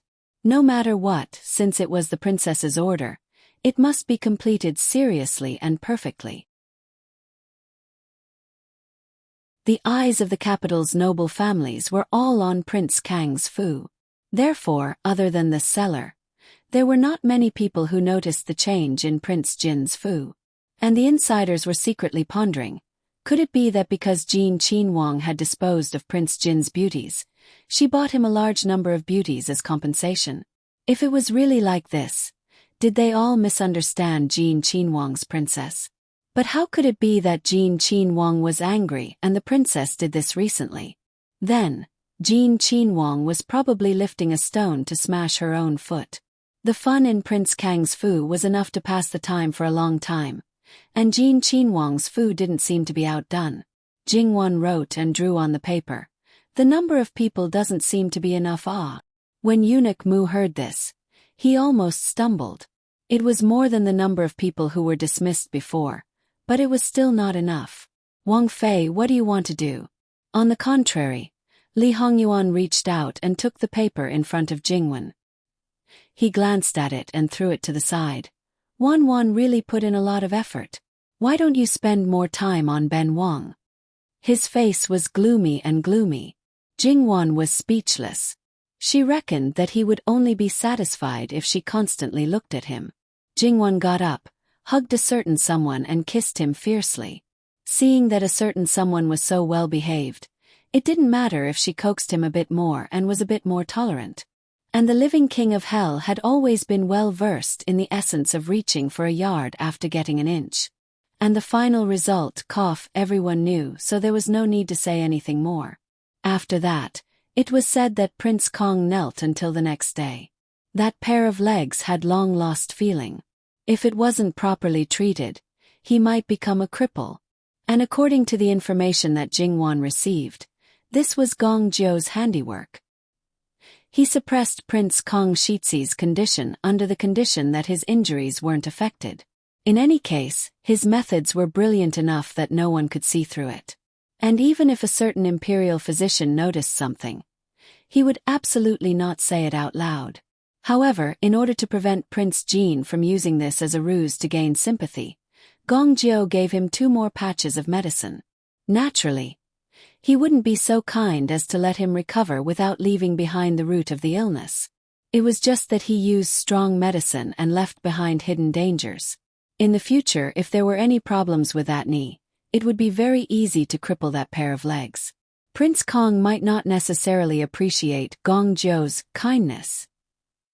However, if Gong Jiu wanted a person to be alive and kicking, there were still many ways. Because everyone was watching, even if Prince Kong wanted to pretend, he wouldn't be able to continue. Jingwan very much wanted to say, sure enough, like master, like subordinate. This heart, liver, and lungs were all thoroughly black. Er's condition has clearly stabilized. Is the palace going to start settling this matter? Jingwan asked Li Hongyuan. It's about time. If you want to send someone off, you can send them off now. Receiving Li Hongyuan's affirmation, Jingwan beamed and nodded her head. She was a bit like a bad little fox. She felt that she was becoming more and more naughty. Li Hongyuan was rather fond of this small appearance of hers. Thus, a string of pink sedan chairs, beating gongs and drums, headed towards all of Prince Kang's legitimate and non-legitimate in-laws' families. The degree of liveliness was comparable to a grand wedding ceremony. The male masters of those families, as long as they hadn't separated from the family yet, from those who had just reached the age of marriage, to those who were so old that their teeth had fallen out and were paralyzed in bed, each of them had at least one beauty. And it was sent in the name of the living king of hell. Not accepting. That was not giving Prince Jean face. Were they waiting for Prince Jean to personally come or what? https://www.bicken.com/11/11807/6654106. HTML chapter error. Click here to report. Registration is not required. We will deal with it as soon as possible. After reporting, please wait patiently and refresh the page. Please remember the domain name of this book. www.bicken.com mobile edition reading website. Bicken.com. You're tuning in to the Whispers of Romance YouTube channel. Don't forget to subscribe and join us on this journey to catch the most captivating stories.